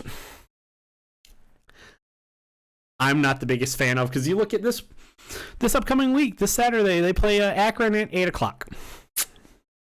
Oh, that's a primetime game if I've ever heard one. Yeah. Fun to answer that question. I know both of us do enjoy answering questions from chat, or even if we see them on Twitter. So thank you for that question, and again, I would like to say thank you to your family for their service in the armed forces. Back on track, shall we? Back on track. We left off with San Francisco, Philly. We already talked about that one. There wasn't much to talk about. Moving on to the Las Vegas Raiders and the Pittsburgh Steelers. Vegas won 26-17. Oh boy. Oh boy. I know the Raiders are 2-0 now, but I don't know how much I can believe in them yet. I don't know. Pittsburgh, let me just say, was not good. No. I don't know what damn Steelers are doing. They only ran Najee Harris 10 times for 38 yards. I mean, the dude's a bowling ball if you just let him go. And now I get that the Steelers' offensive line is an absolute mess, but come on, it's Najee Harris. I think he can make the best of a shitty situation like that. Yeah. I mean, you got Big Ben throwing the ball 40 times. Offensively, they just looked out of sync the entire game. The Raiders, man, the Raiders. I don't know what to think of them yet. But hey, they're 2-0. John Gruden's probably coaching for his job out here. Who knows? Raiders. We might see a motivated Raiders team. And Derek Carr, fucking nowhere, is decent at football. Yeah, I don't really know much about. I don't know what else to say about this other than the Raiders are the biggest surprise so far. The young season, we're only 2 weeks in, and yeah. I mean, Derek Carr, fucking 400 yards, 400 plus yards week 1, 382 this week. Like, good God. I don't know how long the Raiders can keep it up. This Pittsburgh team just looked confused offensively, and then T.J. Watt went down with injury. They did. They did. And the Raiders are in a tough division, obviously, with Kansas City and even San Diego. So, uphill battle for them. But, I mean, if they want to compete and they want to get to the playoffs, they got to do so far. So, props to the Raiders, I guess. Moving on, we got the Carolina Panthers beat New Orleans 26-7. Whoa. That's all I got on this. Damn. Yeah, not much else to say. Like New Orleans, they looked phenomenal last week. This week they looked not good. Night and day performances from the New Orleans Saints. I don't know what I'm gonna do with them the rest of the year. That was a disaster. Also, quick note: Carolina Panthers. Hey, another candidate for early surprise of the year. Yeah. Solid start for them with Sam Darnold of all people. The Denver Broncos beat the Jacksonville Jaguars 23-13. The Jaguars scored more points this week than they did against Houston last week, which is a bit shocking. Denver obviously known for the defense, but I don't know. Jags stink. Denver is looking solid, but again, that division, man, that's gonna be a rough one. And what was a very weird game. The Arizona Cardinals beat Minnesota 34-33. All I'm gonna say, Minnesota 0-2. Kirk Cousins he exists still. Like I said last week. Minnesota, these two. I mean, obviously the loss to Cincinnati is bad because any team losing to the Bengals, it's going to be bad because the Bengals aren't good, as I said a little bit ago. However, Minnesota's lost two very odd games. That's all I got. Yeah. I don't know what to think of the Vikings. I don't think they're as bad as an 0-2 record, but they're weird to me. Jury's out on them. Arizona, what in the hell happened here? I mean, they still got the points, but the defense wasn't as good as it was against Tennessee, and yeah, they had to fight for that one. Matt Prater had a 62-yard field goal at one point, another long field goal to win it. I don't know. Odd. Tampa Bay, the Buccaneers played Atlanta. They won 48-25. Atlanta's bad. That's all. That's it. Atlanta sucks. Tom Brady does Tom Brady things. Yep. In a game that was unwatchable because of how atrocious the refs were, the Dallas Cowboys beat the Los Angeles Chargers 20-17. Yeah, that's all I got on that game. It existed. It was rough to watch. Refs were really bad. I did watch it all the way through because I was really hoping the Chargers pulled that one out. Didn't happen. Chargers still look solid, though. Yeah. The Tennessee Titans beat Seattle 33-30 in overtime. Once Tennessee decided to give the ball to Derrick Henry, they did good. And Seattle ended up choking the game away. Yeah, it's almost like they should have given the Henry off the very start. Like, what in the hell are you waiting for? Props to Tennessee for winning this one, even though it did take overtime. Going into Seattle at any point and winning a game is always tough, but they pulled it out. Lumen Field, not CenturyLink anymore. Not CenturyLink anymore. No. Yeah. As we learned in Madden, I knew it was something else, but I didn't know what it was. And what was my favorite game of the week? Baltimore Ravens played Kansas City to a 36-35 win for Baltimore. the Chiefs made a couple of uncharacteristic mistakes, and the Ravens played good football. All else I'm gonna say about this is I really wish we would get Baltimore, Kansas City every year in the regular season. Just we have that 17th game now.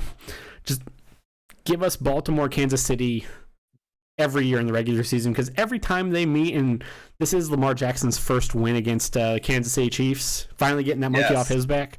But every time Baltimore and Kansas City play, it's phenomenal. Yeah, I mean, that could be the AFC title matchup every year. And I'd be okay with it. The next 10 years. I mean, and I would be okay with it. As long as Lamar stays in Baltimore, we know Patrick Mahomes ain't going anywhere with that monster deal that he's got.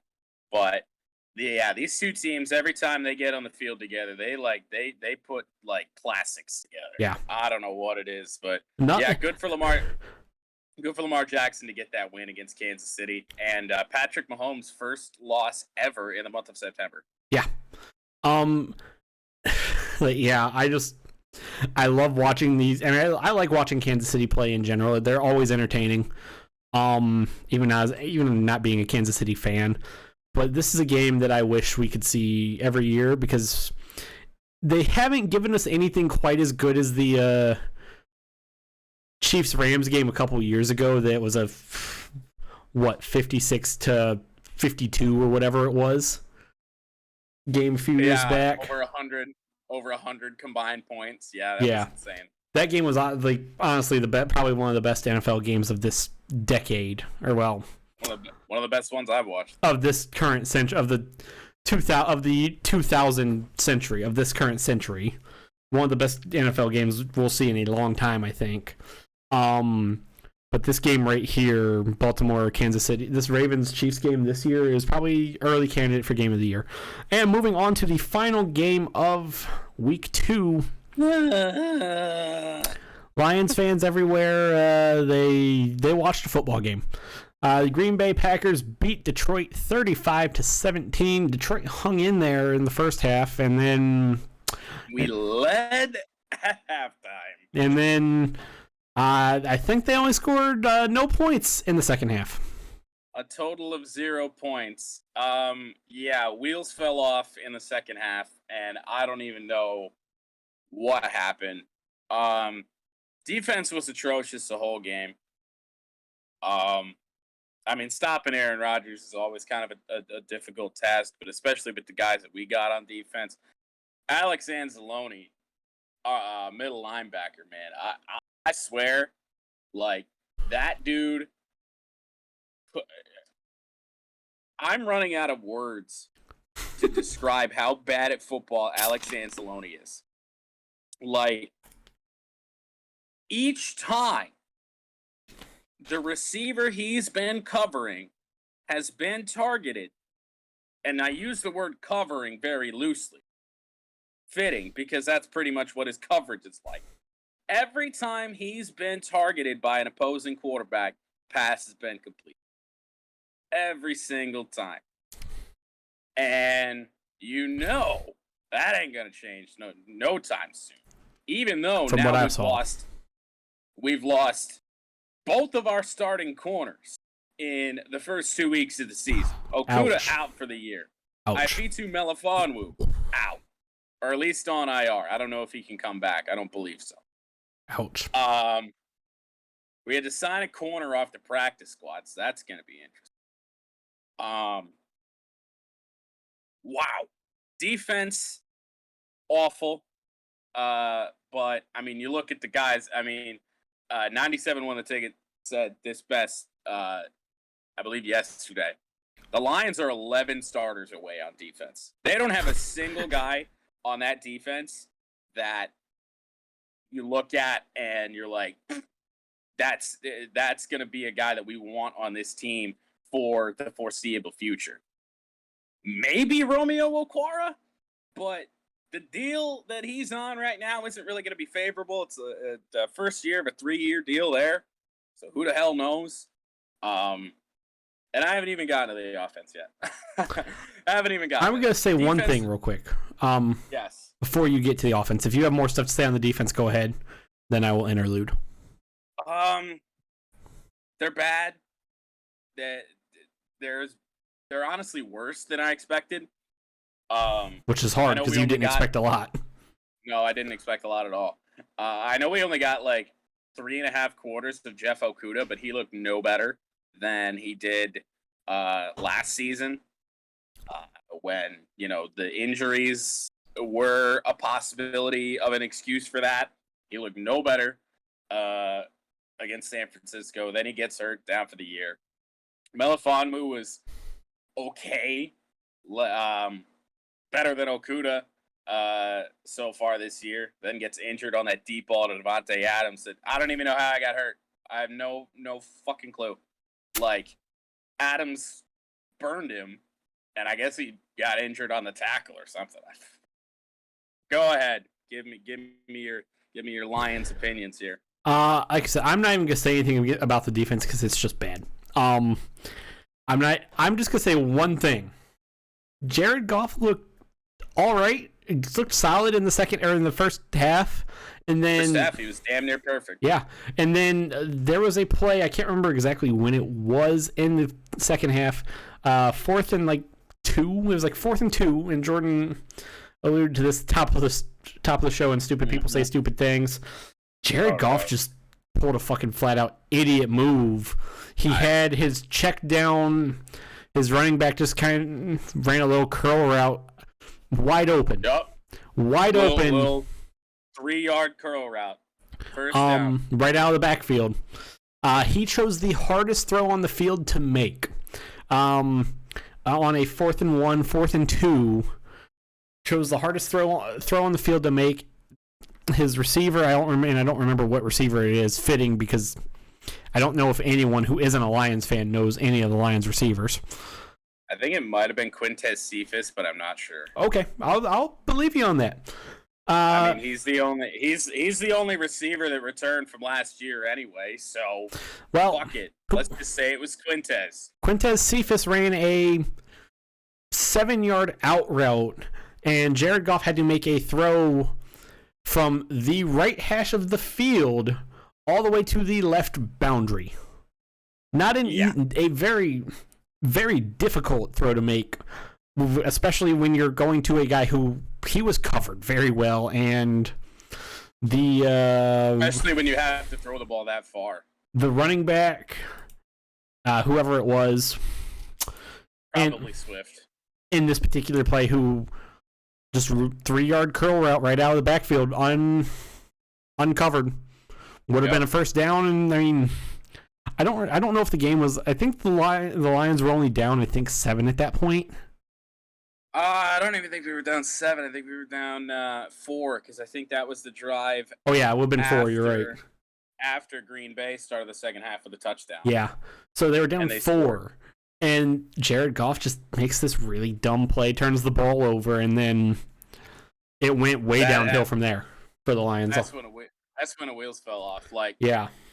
First half offensively, pretty solid. DeAndre Swift was running the ball fairly well. Jared Goff, like I said, was almost as perfect as you could be.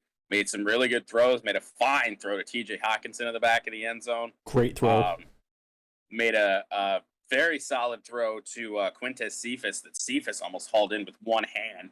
Would have been one of the catches of the year easily, but as he was bringing the ball back to his body, it hit the helmet of one of the worst corners in the league, Kevin King. Yeah, funny enough. Yeah. Might be the only notable play he'll make all year. It might be, and he didn't even make it. And, man, the fact that Cephas even tried to go up and get that, it was insane. But, I mean, Goff put the ball exactly where he needed to not have to give his receiver a shot at the end zone and to not turn the ball over, which, let's be honest, against Kevin King, he pretty much put it anywhere. Fair enough. Yeah. No, first half, I had no complaints about Jared Goff. Really, None. Jared Goff made 3 mistakes. The botched snap is not Jared Goff's fault, in my opinion. No, that's an offensive As a former defensive player, I never defend quarterbacks, especially quarterbacks that are professionals or are regular starters on NFL teams, which Jared Goff has been a regular starter his entire career. Yes. The only time I will ever really defend a quarterback is on a bad snap, on a botched snap, especially one like that. That was just the center, which the Lions have a good offensive line unit. The center just kind of we got one of the best centers in the league. Goofed. It was just it may have just been a slight miscommunication or something. That I don't blame that on Jared Goff. The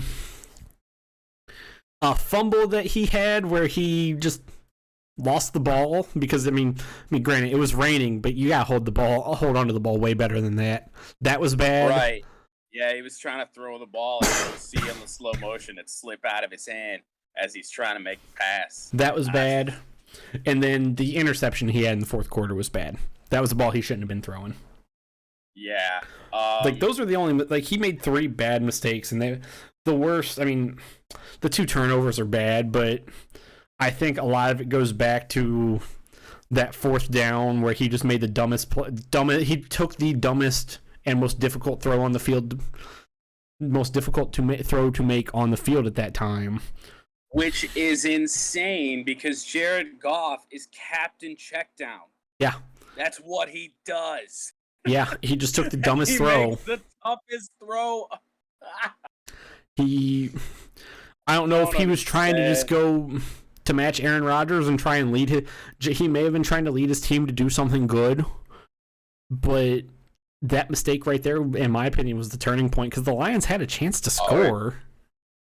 Yeah, absolutely, and I have no problem with the call to go for it on fourth down.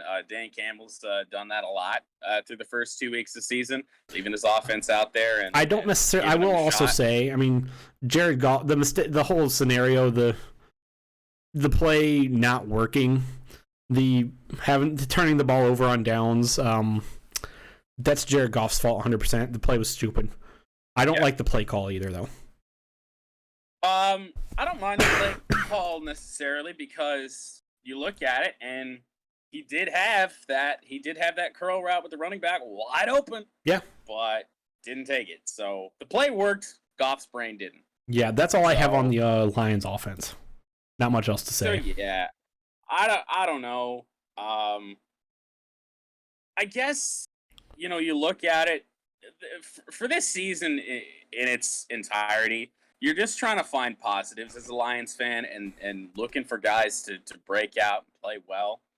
And I think for the first half of football, offensively especially, we played pretty well. Defense, like I said, was pretty bad the whole game, but so was the Packers. We just beat ourselves in the second half. I don't know. You look for positives. We played a good half. Now we got fucking Lamar Jackson to deal with. Yeah. So that ought to be fun. One last note on that game. Okay. That intentional grounding call. Oh my good lord. Oh yeah, I remember which one you're talking about. It took me a minute. I don't understand. Rashawn Gary, I believe, in pursuit of Goff. Goff rolling back. Tries to throw the ball, has his arm get hit, and the ball flutters away. Obviously doesn't make it to the line of scrimmage, but he was out of the pocket. Somebody had to go look this up to see if that should even be a penalty, and by the NFL rule book, it should not. If your arm or the pass itself is deflected on that, then grounding isn't a thing. But it's the Lions playing in Green Bay. So yeah, that was it took me a minute to when you brought the intentional grounding up, I had to think about it because I had to remember what it was. Mm-hmm. But yeah, that was rough. It was fourth down anyway, but I mean, at that point, that was still a game, and luckily the Packers didn't do anything off of the yardage gain for them with the field position. Jack Fox hit a pretty good punt. Yeah, and pinned him back, probably where they would have been anyway. Yeah. But that was awful. And then one last note on this game at the end when the two head coaches go out to the middle of the field, shake hands, do all that. Matt LaFleur was dwarfed by Dan Campbell. Fuck, that was hilarious. That man is a unit. I love Dan Campbell, man. Like Dan Campbell, and just the expression on his face, it looked like he was about to kick the shit out of Matt LaFleur. He looks so mad. He shakes his head, gives him a pat on the back, they move on. He's such an intense dude. Yeah. Anything else we got on that game or any NFL games?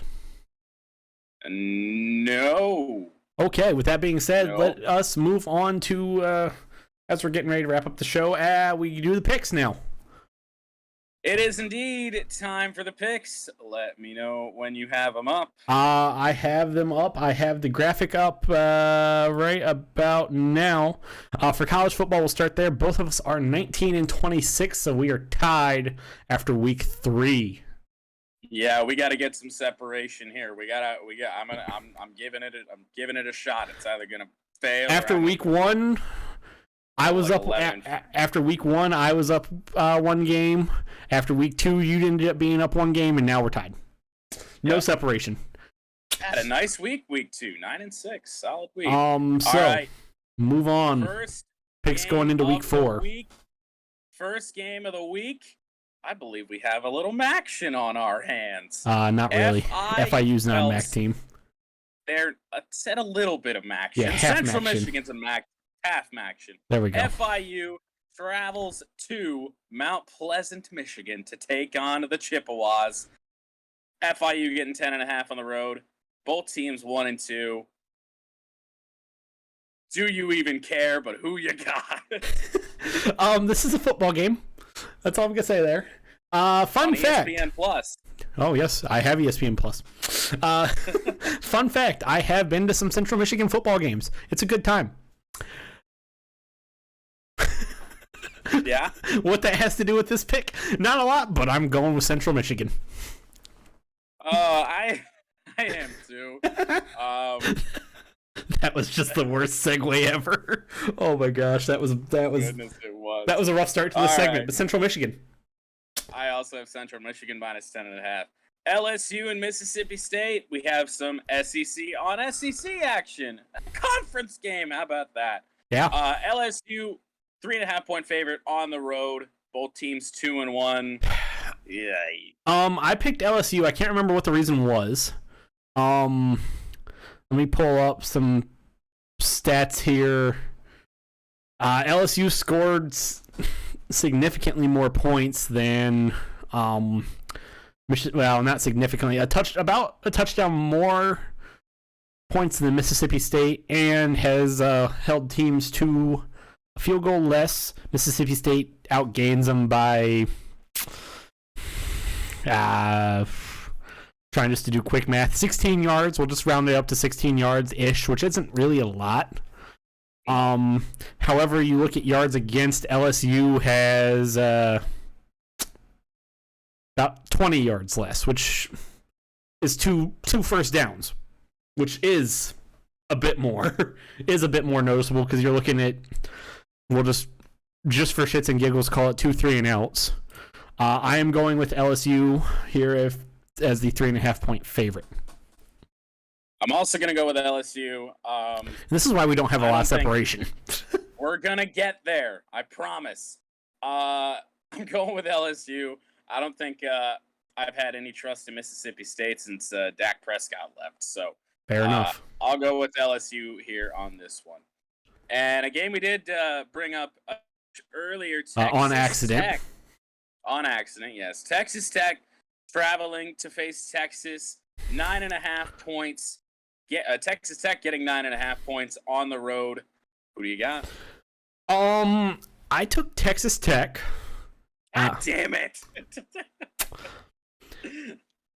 Both teams. Well, Texas Tech is 2-0 against the spread. Texas is 2-1. stat wise, I mean, the biggest difference here, and this is why I took Texas Tech. I had to pull these stats back up. Texas Tech is allowing 291. We're going to round up. It's 290.7. We're going to round up to 291. 291 yards per game. Texas is giving up 371. So 80 yards more. The points per game, Texas Tech is averaging one more point per game than Texas. Texas is allowing 2 points per game less, so you're not a big separation there. The yards per game difference not big. Texas is outgaining Texas Tech's outgaining Texas by 4 yards, so not a big difference. But the big one is yards against. When you're giving up 80 yards less than the team you're playing, that is a big stat. And I get it. Texas Tech probably hasn't really played anybody near. I mean, neither of them have really played anybody. No. But I'm going Texas Tech. Well, if you can't tell by my reaction, I am also going Texas Tech. I don't trust Texas at all. Fair. Yeah, I'd say. Texas Tech plus 9.5.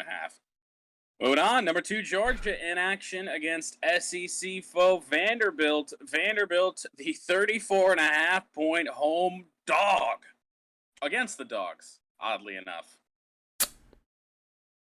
You want more points, huh? Yes. Vanderbilt is awful. They got to win this season, but they are awful. They are atrocious. They are horrible. They are terrible. They are putrid. I'm going with Georgia. So obviously Georgia's going to win the game. Give me Vandy in the points. So I'm going to live to regret it, but fair enough. Fair enough, because I mean it is still a lot of points, but it's a lot of points. So we're gonna. I want to see how many.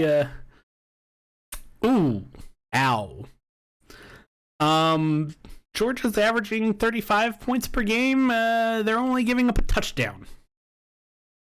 Hey, if they score that many and Vandy scores a touchdown, we're in good shape. Yeah.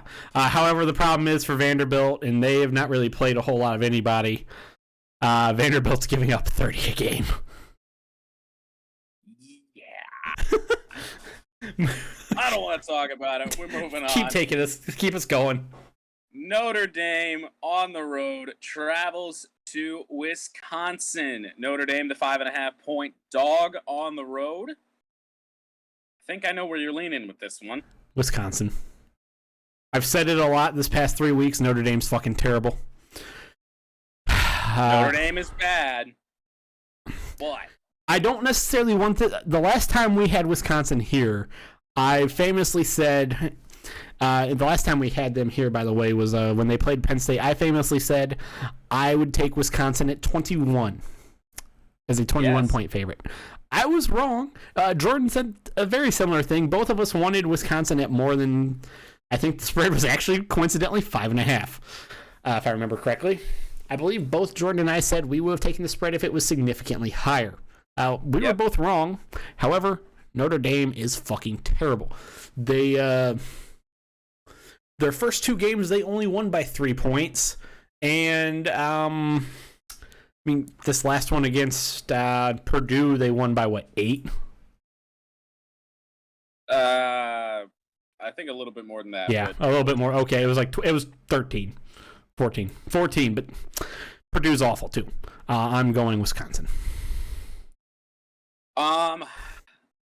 This was a tricky one for me. Now I would say, and I still do think that Wisconsin is going to win. But how much better is Wisconsin than Purdue? We don't know. I think Wisconsin wins by like a field goal. So give me the 5.5 for Notre Dame. Okay. Another one I'm going to live to regret. The shit bowl of the week. 2-1 Louisville, who has not looked good anytime I've watched them, on the road. Oh, to take on Florida State and that dumpster fire. Very tiny spread if that tells you anything about how Vegas feels about these two teams. Louisville only favored by 2.5 points. What You said it I best. don't know why. I don't know why I put this game in here. You said it best. Florida State is a dumpster fire. They are terrible. They are bad. They're just garbage. Miserable. Miserable. Awful. I've been to the city of Tallahassee. It's also kind of miserable. Much prefer Gainesville. That's all I'm going to say there. Florida State's bad. Louisville's not really good, but I'm taking Louisville. This game's a toss-up. I'm taking Louisville. I don't think I'd pick Florida State against anybody right now. They are... A few minutes ago, well, actually more than a few minutes ago now, a little while ago, I said Miami was the coldest team in college football. That's actually a lie because Florida State's colder. God. Putrid. Absolutely putrid. Give me Louisville. Take us on to the next one. Moving on. Rutgers and Michigan. Now, the bigger spread than I honestly would have expected. Rutgers has been scoring points. They're 3-0. But they travel to the big house, and they're getting 18.5 points. What do you say? I don't think Rutgers is going to lose 78-0. No. I'm going to say that. However, I think they're going to lose by more than 18. I mean, Rutgers is 3-0. This is the first time Rutgers has a chance to go 4-0 since 2004. That is another stat. When I saw that on Twitter, I had to go to Google and look that up, and it's true.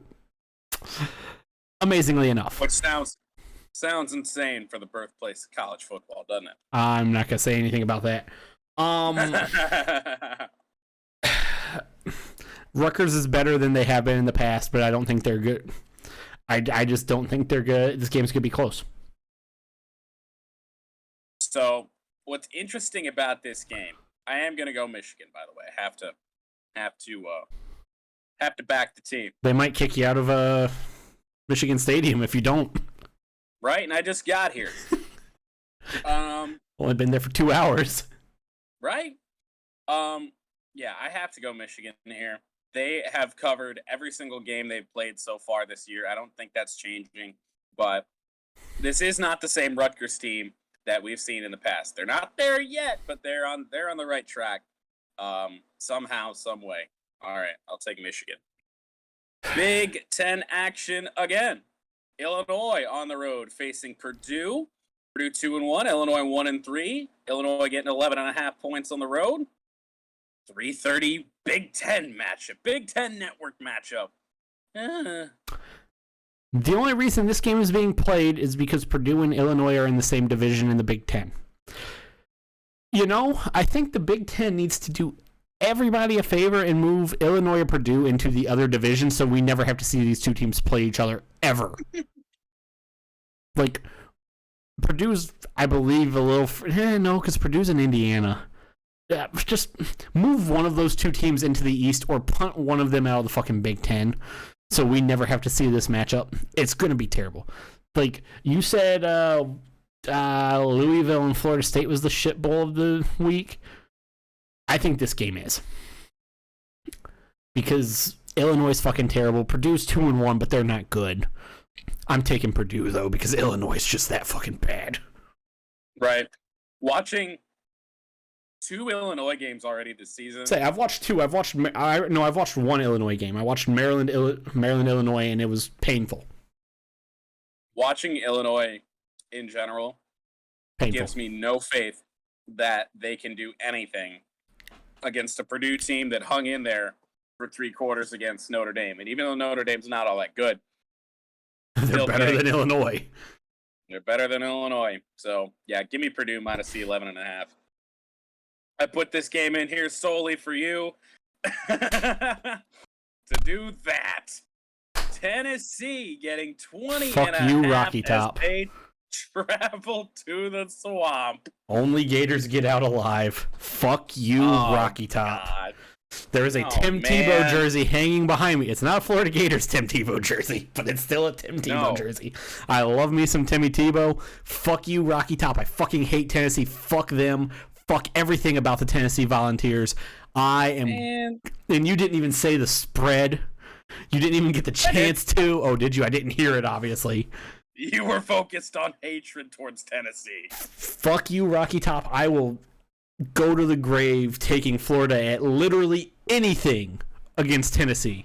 This spread could be a hundo, and I would still probably take Florida just off of the hatred for Tennessee. Florida fucking Gators. Fuck you, Tennessee. Fuck you, Rocky Top. They ain't gonna be singing on. They are not gonna be singing on the ride home back to Tennessee to Knoxville. Man, I like that fight song. Regardless, fucking hate Florida. it. Growing up in Florida, you grow to hate that. Oh, good lord. Nebraska. They travel to East Lansing. Nebraska just hung on there against Oklahoma somehow, some way. And Michigan State, fresh off the win on against Miami, 3-0 on the year for the Spartans. But Spartans only favored by 3.5. 7 p.m. kickoff. Spartans are striping the stadium. Yeah. Spartan fans creaming their pants everywhere. Who do you got? I would take the spread if it was a little higher. I think not significantly higher, just a little higher, just a little up. I would take this spread. I would take Michigan State if this spread was 7. 7. I'd even take it if it was like 9.5. I'd take Michigan State if this spread was like 9.5. I think Michigan State's gonna win by 10. So I'm taking Michigan State. I'm gonna take Michigan State too. That point spread's too small. I don't know why it's this small. I guess because Nebraska hung in there with Oklahoma and that high-powered offense. Yeah. It has to be. I don't know. Give me State. I don't know. I don't know what's going on with that game or that spread. Very strange. Oh boy. Akron travels to the Horseshoe to take on number 10 Ohio State. Akron getting 49.5. For whatever dumb reason, this game is on at 7:30. At least it's on the Big Ten Network and not like, oh, I don't know, somewhere significant. Thank God. Thank God. For whatever reason, this game is at 7:30. Ohio State picks the literal worst opponent on their schedule this year to put as a primetime slot. Or the Big Ten Network or whoever decided it picked the literal worst opponent Ohio State has this year to put on a primetime slot. This is a big spread. Ohio State needs to win by 50. I'm gonna hate myself for doing this one. Akron's awful. No. I'm taking Ohio State here. Akron's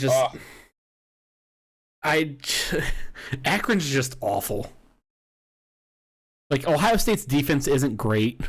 Don't get me wrong. There's nothing to say there. But Akron's allowing almost freaking 42 points. Is allowing 42 a game. And Ohio State is averaging 540 yards a game. They're scoring about let's see, let me do the math. I'm trying to don't even need to do the math. It's right in front of me. I had to do some basic rounding. Ohio State's scoring 38 a game, averaging 38 a game. And again, Akron's averaging 21. But when you're allowing and Ohio State's allowing 400 plus yards right now too. But Akron's allowing 400 even, but Ohio State's averaging 440. I'm gonna take Ohio State. Akron, I think, is just not good. It just isn't good enough.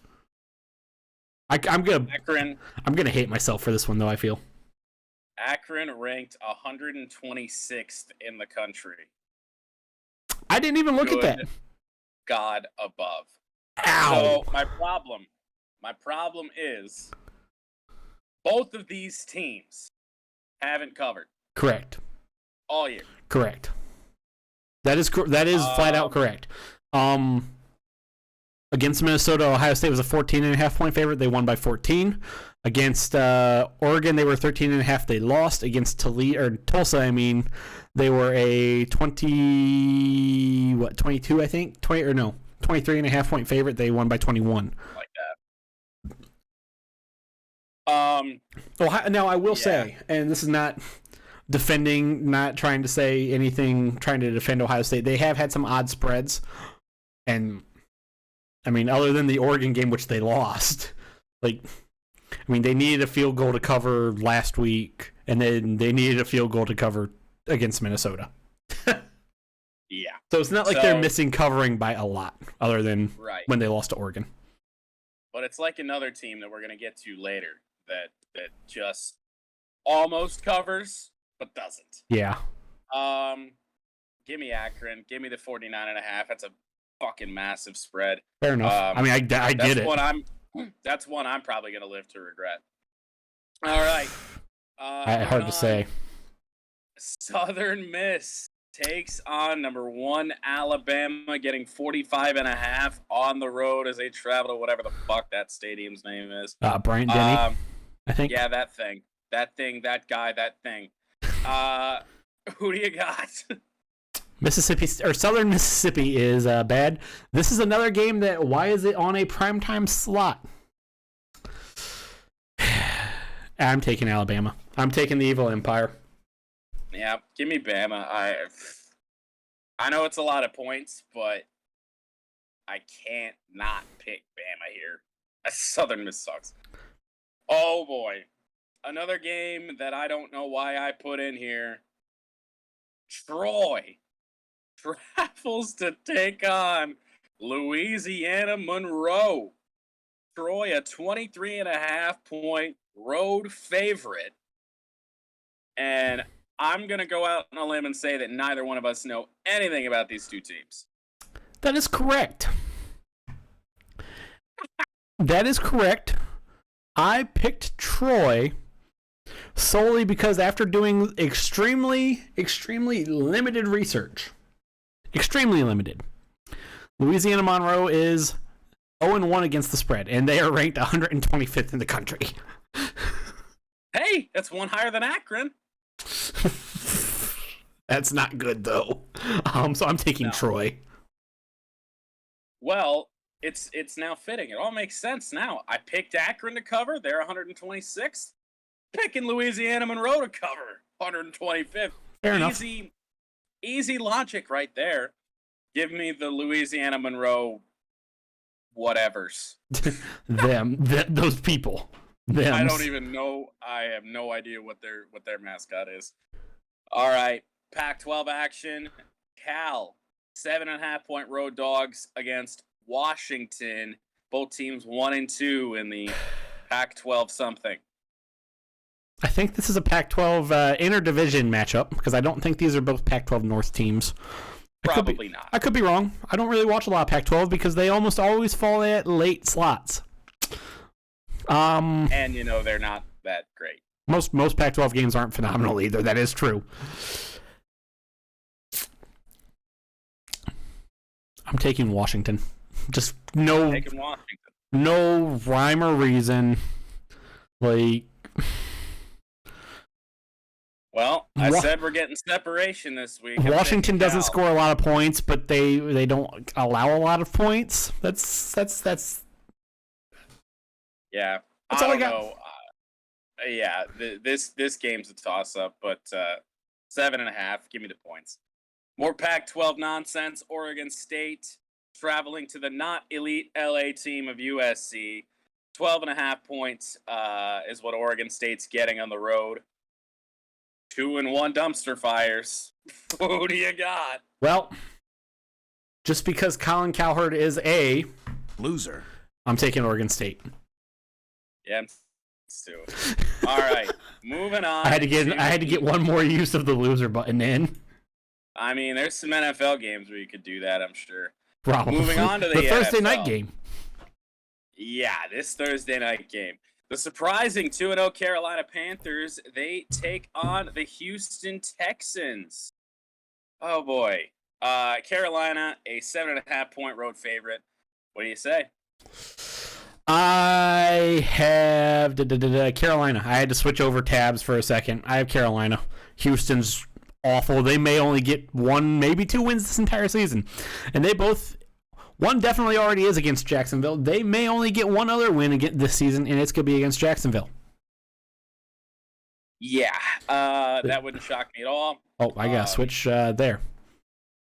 Houston's trash. Carolina's been surprising early on. Give me the Panthers. I'm going to stop you for 1 second once the graphic changes. Yes. Eventually, whenever it changes.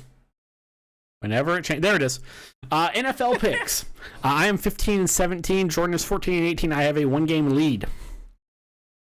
Once again, not a lot of separation. And now move on, please. I just wanted to. Yeah, we have both been pretty bad with the NFL. Haven't been great with college, but the NFL was even worse to us. Yeah. Second game of the week, the Arizona Cardinals. They are also 2-0. They take on the 0-2 Jags. Same spread, 7.5. As I just said, the only 2 wins Houston may get this year is against Jacksonville. Jacksonville's just not good. I mean, the Cardinals didn't look phenomenal against Minnesota, but I'm going to have to take the Cardinals here at 7.5. I think they're going to win by 10. Also got to take the Cardinals here. I mean, we start off with 2 of the worst teams in the NFL. And something that I didn't note about the Houston Texans, obviously, Tyrod Taylor out there, out at quarterback as well. Oh, yeah. So who's their quarterback going to be this week? I know who it's not. Good question. I know who it's not. I don't really care who it is because it's not going to change. Unless they're, whatever reason, going to start Sean Watson, which is not going to happen. Houston to start rookie Davis Mills at quarterback. Okay. Tyrod Taylor on IR. Fun fact about this Thursday night game: tickets are starting at $19. If you were going to be in the Houston area for tomorrow's game, tickets are starting at $19. Fitting. Yeah. Davis Mills, Stanford guy, by the way. Oh. Moving on, man, we got a whole bunch of shitty games in this 1:00 slate. The Atlanta Falcons, they travel to the Meadowlands or whatever the fuck it is, MetLife Stadium, to take on the Giants. These 2 teams are dumpster fires. They're both 0-2. Giants favored by 2.5, probably simply because they're the home team. I honestly think the Atlanta Falcons are worse than the New York Giants, so I'm going with the Giants. That's my only. I don't know who's worse. I have no idea. The Giants beat themselves last week. Yes. And that's with the Washington football team with a backup quarterback. Yes. I don't know what's going on. Third game in a row. Give me the road team. Give me the Falcons. Plus 2.5. No rhyme or reason. These 2 teams are putrid. This game is going to be terrible. Oh, and the bad games don't stop. The Baltimore Ravens, fresh off their win against the Kansas City Chiefs on Sunday Night Football, they take on the 0-2 Detroit Football Lions. Lions getting 9.5 at home. Who do you got? Well, the Lions' defense is atrocious. Yes. The Baltimore Ravens' offense is good. The Detroit Lions' offense has shown some signs of promise, but the Baltimore Ravens' defense is good. Yes. Which is not surprising considering they always seem to have some very solid defenses. I am going with the Baltimore Ravens. The Detroit Football Lions are going to start 0-3. I don't disagree with you there. Lions are going to lose this game. That's a given. But Lions, one way or another, they covered week 1. Week 2, they were a threat to cover if it wasn't for goofiness in the second half. On a garbage drive late in that game. Really, that entire second half. They score a touchdown at any point in that second half. They covered. Lions are going to be a threat to cover this year, I think, every game. I picked against them every time. I've been wrong both times. Give me the Lions plus 9.5. Never thought I'd be picking the Lions this year, but, I mean, they might just be a covering machine. I don't know. All right, a game that has a little bit of interest for you. The Chicago Bears and Justin Fields named the starter today with Andy Dalton out with an injury.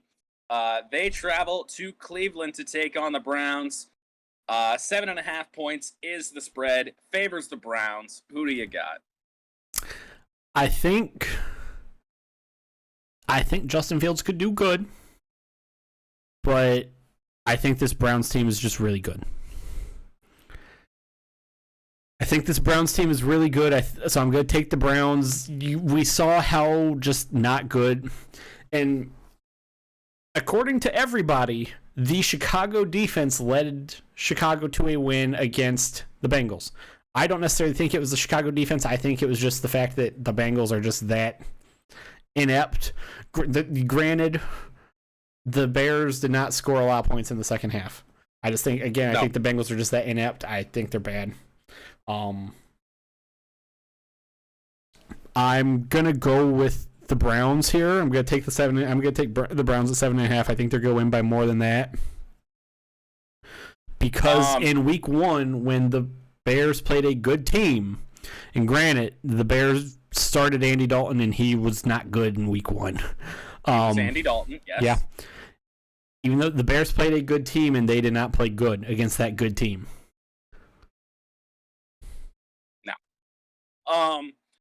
Browns have looked questionable. Blew a big lead to the Kansas City Chiefs. Yes. Only won by like 10 last week. 10, yep. So they're a bit questionable. And Justin Fields has to be better than Andy Dalton. I agree. Give me the Bears plus 7.5. Fair. I'm gonna roll with Justin Fields for now. See what he does for me. Okay. Another game that's going to be close, near and dear to your heart. Your Cincinnati Bengals, they travel to Heinz Field to take on the Steelers. Steelers off a disappointing loss to the Las Vegas Raiders. Still 4.5-point home favorites. Who do you got? So, usually, one of the two games between the Steelers and Bengals is always close. The other is a massive blowout. Happens every year like that. I think this is going to be the game where it's going to be a massive blowout, and the Steelers are going to win by a lot more than 4.5. I'm taking the Steelers. I'm taking the Steelers as well. They gotta bounce back if they have any hopes of, I think making the playoffs or anything. I think that man named Najee Harris is going to run rampant over that Cincinnati Bengals not good defense. Well, and he's got to. You got to use Najee Harris more. I think they will. And even though the Bengals pulled out the win in Week 1, they're still bad. Steelers aren't great, but give me the Steelers. Man, this next game, these are two teams that I like, two teams that I think could be playoff teams that had a rough start to the season with their schedule. The 0-2 Indianapolis Colts, maybe without Carson Wentz, we don't know yet, take on the Tennessee Titans, who did pull out the win against the Seattle Seahawks last week. Titans favored by 5.5. Bigger spread than I would have expected. Yeah, this is a slightly bigger spread than I thought, but I just don't know what's going on with Carson Wentz. Had this been a little later, had we been doing this on like Friday instead of today, I would, or even tomorrow, if we had news about Carson Wentz, I would want to take the Colts, not necessarily to win, but I'm going to take not Ryan Tannehill and the Titans. I'm going to take Derrick Henry and the Tennessee Titans. Yeah, the question marks with Carson Wentz is big. I don't trust Jacob Eason to be able to beat the Tennessee Titans, even though the Titans' defense is bad. I don't trust it. Give me the Titans minus 5.5. All right, AFC West. something. West.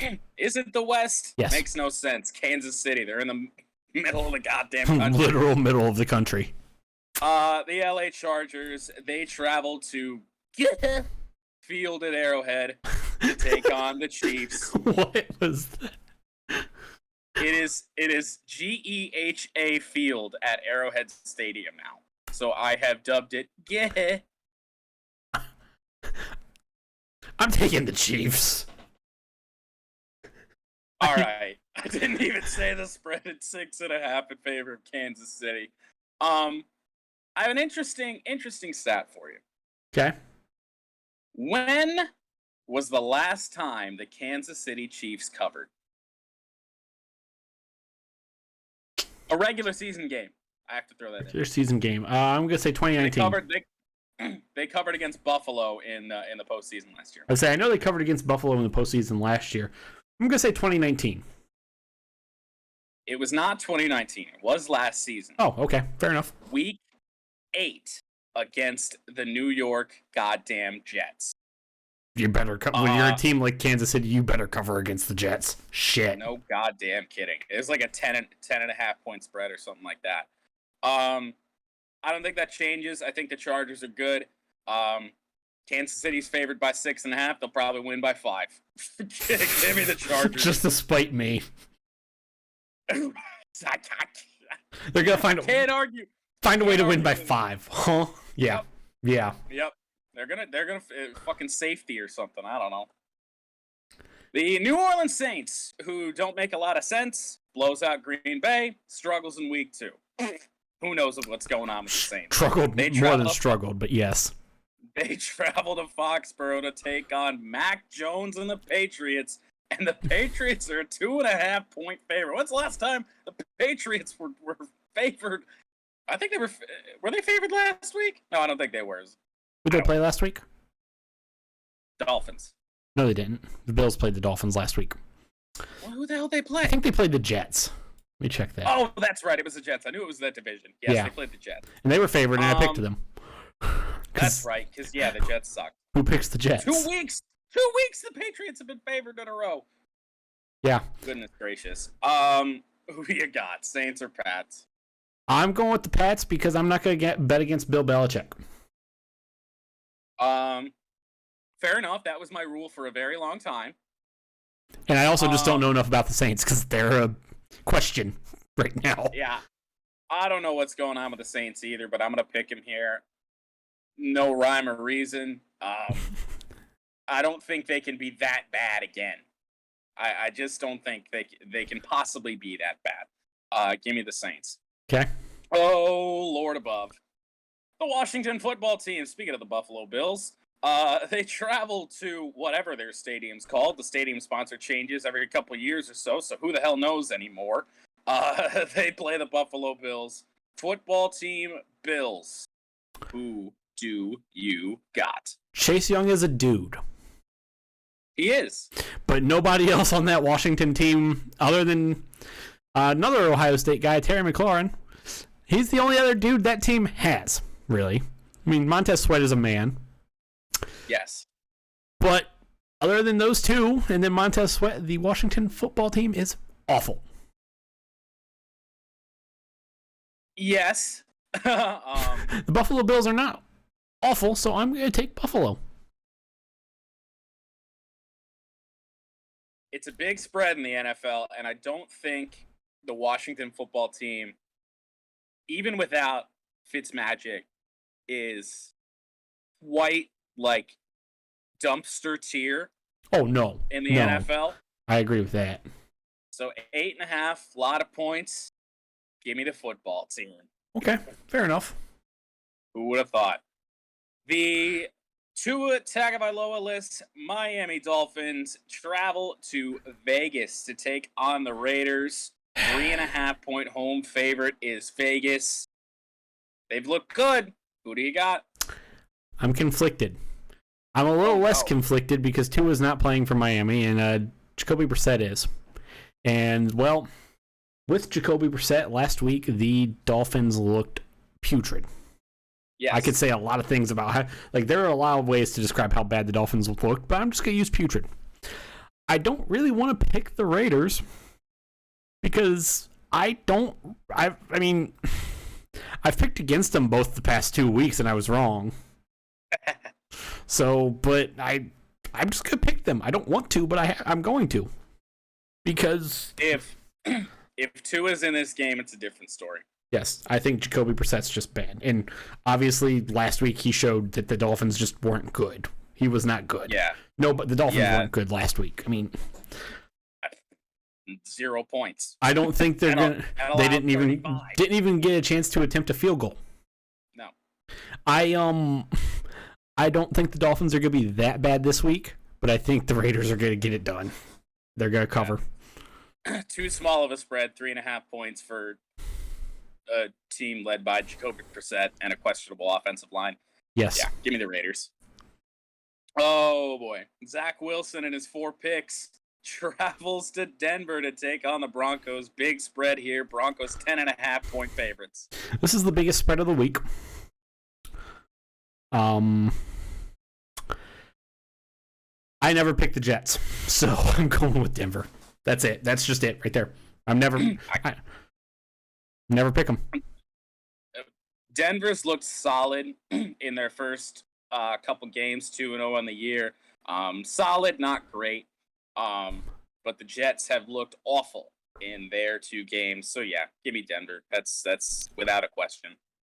All right, we are into the 4:00 slate, by the way. Thank God. Seattle Seahawks. They travel to Minneapolis to take on the Vikings. And a tiny spread, 1.5-point road favorite is the Seahawks. This is a toss-up. Literal toss-up, pretty much. Speaking of toss-up. Yeah, we'll have one here in a second. Minnesota's just question. I got questions. I don't know about them. They lost to the Bengals, and you have to be not phenomenal to lose to the Bengals, even in a weird game that goes into overtime. And then you lose by a point to Arizona. I think Seattle's better than Arizona. I'm going with the Seahawks, especially at 1.5. I'm taking the Seahawks. Yeah, I'm going to go with the Seahawks, too. They need this game if they want to keep pace in their division. Really bad. That division's probably going to be really good. Vikings, too many questions for me to pick them, especially with only a 1.5-point spread. Give me Seattle. That's easy. Our first true pick'em of the NFL season, or in general, here in the picks, here in Season 5, the Tampa Bay Buccaneers, 2020 Super Bowl champions, travel to L.A. to take on the Rams. Both teams 2-0. This game's going to be fun. Very. This game is going to be amazing. It's going to be great. It's going to be fun. I, in the past, have struggled picking against Tom Brady. Even go back to just last season when I picked the Kansas City Chiefs over the Buccaneers. Mm-hmm. I was wrong. However, this Rams team will be the best team the Patriots probably will play all year. Because I don't. The Bucs, but yes. Yes, thank you. The Buccaneers play all year. Especially best defensive team they will play all year. Mm-hmm. At least up until the playoffs, and if they make it to the Super Bowl, I should say. Up until the potential Super Bowl. I am going with Matthew Stafford and Aaron Donald and Jalen Ramsey and Jordan Fuller Ooh. and the LA Rams to win this game. Well, you brought up the rule about not picking against Tom Brady, and it's a tricky spot for me because I do love me some Matthew Stafford, obviously.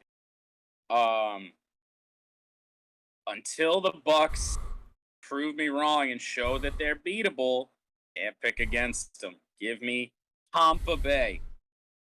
Sunday Night Football, the Green Bay Packers. It's fair, it is. It's fair, though. And I mean, they travel to Santa Clara, California to take on the 49ers. Packers fresh off their win on Monday Night Football. Niners 2-0. Packers getting 3.5 on the road. Who do you got? San Francisco still doesn't have a true starting quarterback, I believe. No. I mean, they do, G, but It's yeah. Trey Lance pops in there, says hello from time to time. I This 49ers team is good.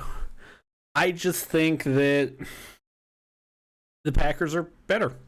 I'm going to take Green Bay. All right. I'm taking the Niners. That Green Bay defense is awful. It's not good, I'll admit. They really, I mean, the Lions were carving them up in the first half, and that offense is awful. Give me the Niners. Okay. Aaron Rodgers is probably going to slap me in the face like he always does. But, I mean, it's kind of been my life. He's just going to look at you and be like, hey, fuck you. Yeah, Packers are going to win by 70 this week just to spite you. It's just what Aaron Rodgers does. But God. Packers have more questions. Packers have more questions than the 49ers do, so give me San Francisco. Monday Night Football, last game of the week. Eagles traveling to the Jerry Dome to take on the Cowboys, getting 3.5 on the road. Both teams 1-1 in that dumpster fire of a division. Who you got? So for a Monday Night Football game, the ticket price is extremely low. I just want to point that out at $25.04. If you were in the Dallas area, what? 4 cents? $25.04. Who the fuck did that? I don't know. But if you're in the Dallas area on Monday night and you want to go see a pretty bad football team or football game on Monday, there you go. $25. Entertainment. If you have $25.05, you'll have a penny left over. What the fuck? Probably not because, fees and all that. Yeah, probably not actually. I'm going with Dallas. Philadelphia is not good. Dallas might be good. I don't know. I'm going with the fighting Jerry Joneses. Yeah. Dallas might be good. Colts gave him a game this last week. Chargers. Colts are. Yes, sorry. I was one gonna of say, those AFC teams that got a rough go of the schedule here in the early going. There's a few of them. Yes, Chargers. Chargers gave him a game. Chargers are obviously better than the Eagles. Gimme America's team, the Cowboys -3.5. And those are the picks. Moving on as we wrap up the show, as we start to wrap up the show, I mean, we have champ and chump of the week. Do you want to lead with your champ, or you want me to? Oh God, my champ has to be Lamar Jackson for finally getting the monkey off his back, finally beating the Kansas City Chiefs. He was 0-3 against Patrick Mahomes heading in. Got it done. 1-point win. That flip touchdown into the end zone. That's going to be an iconic photo from his career. We've already been over this game, but Lamar Jackson's going to be my champ of the week. So mine is this is going to be odd because a lot of people know how much I fucking hate ESPN and how much I think they're just fucking atrocious and terrible and everything is bad about them. However, my champ of the week is ESPN for giving us Monday Night Manning. Okay. Because the past couple of years, and I've tweeted about this the past 2 weeks, more notably this past week in the Packers Lions game. As a neutral fan, I have hated watching Monday night games because they haven't been great. They have not been fun to watch for a neutral fan for the most part because most of them have just been kind of bad. The games are bad. The announcers have been bad. Then you've had awful combinations of announcers. Like it's bad when your best, the most notable like announcer crew you had was one that included Sergio Dip, and he was the sideline reporter. Because I believe that actual commentary crew back in like 2018, I think it was 17 or 18, your booth crew was Rex Ryan and Beth Mowins. Oh yeah, for that game it was. Yeah, that was the week 1 game where they had 2 Monday night games. Yeah. I think the main crew was still Gruden and McDonough. Yeah, which was not good either. I mean, I love Sean McDonough, but his magic don't translate to the NFL. And then they had Booger McFarland in Witten, I think, which was atrocious. Booger and his Booger mobile. They've just had a terrible crew of guys calling fucking Monday night games. That this year is abysmal with Steve Levy and friends. Louis Riddick and Brian Greasy. Just atrocious. But I think Brian Greasy's terrible at college games too, because he calls college games also awful. So bringing in Monday Night Manning with Peyton and Eli and the bevy of guests they have at every time for their shows it's fresh air. It makes the game for a neutral fan. It makes it fun to watch because you have an all-time great in Peyton Manning, and then you have Eli Manning, who may not necessarily be an all-time great. He still might slide into the Hall of Fame at some point, maybe. Two-time Super Bowl champion, who he knows, like, again, especially in the regular season, was not impressive throughout his career, but he still knows a lot about the game of football. Yeah. And right now, he's still standard Eli, where he gets in front of media crews. He's not phenomenal. He's kind of just a little awkward still. He was always like that in his career, but then they bring on a phenomenal crew guest. They had this past week they had Rob Gronkowski, Brett Favre, Patrick Willis, and then Pat McAfee. Phenomenal group of guys there. I like Pat McAfee. I like his podcast on YouTube every day. I love Patrick Willis. Love him as a former linebacker. I love Pat Willis. He's phenomenal. Brett Favre's always entertaining. Gronk is always Gronk's entertaining. Last week for the year, 2 weeks ago, or week one, whatever, for the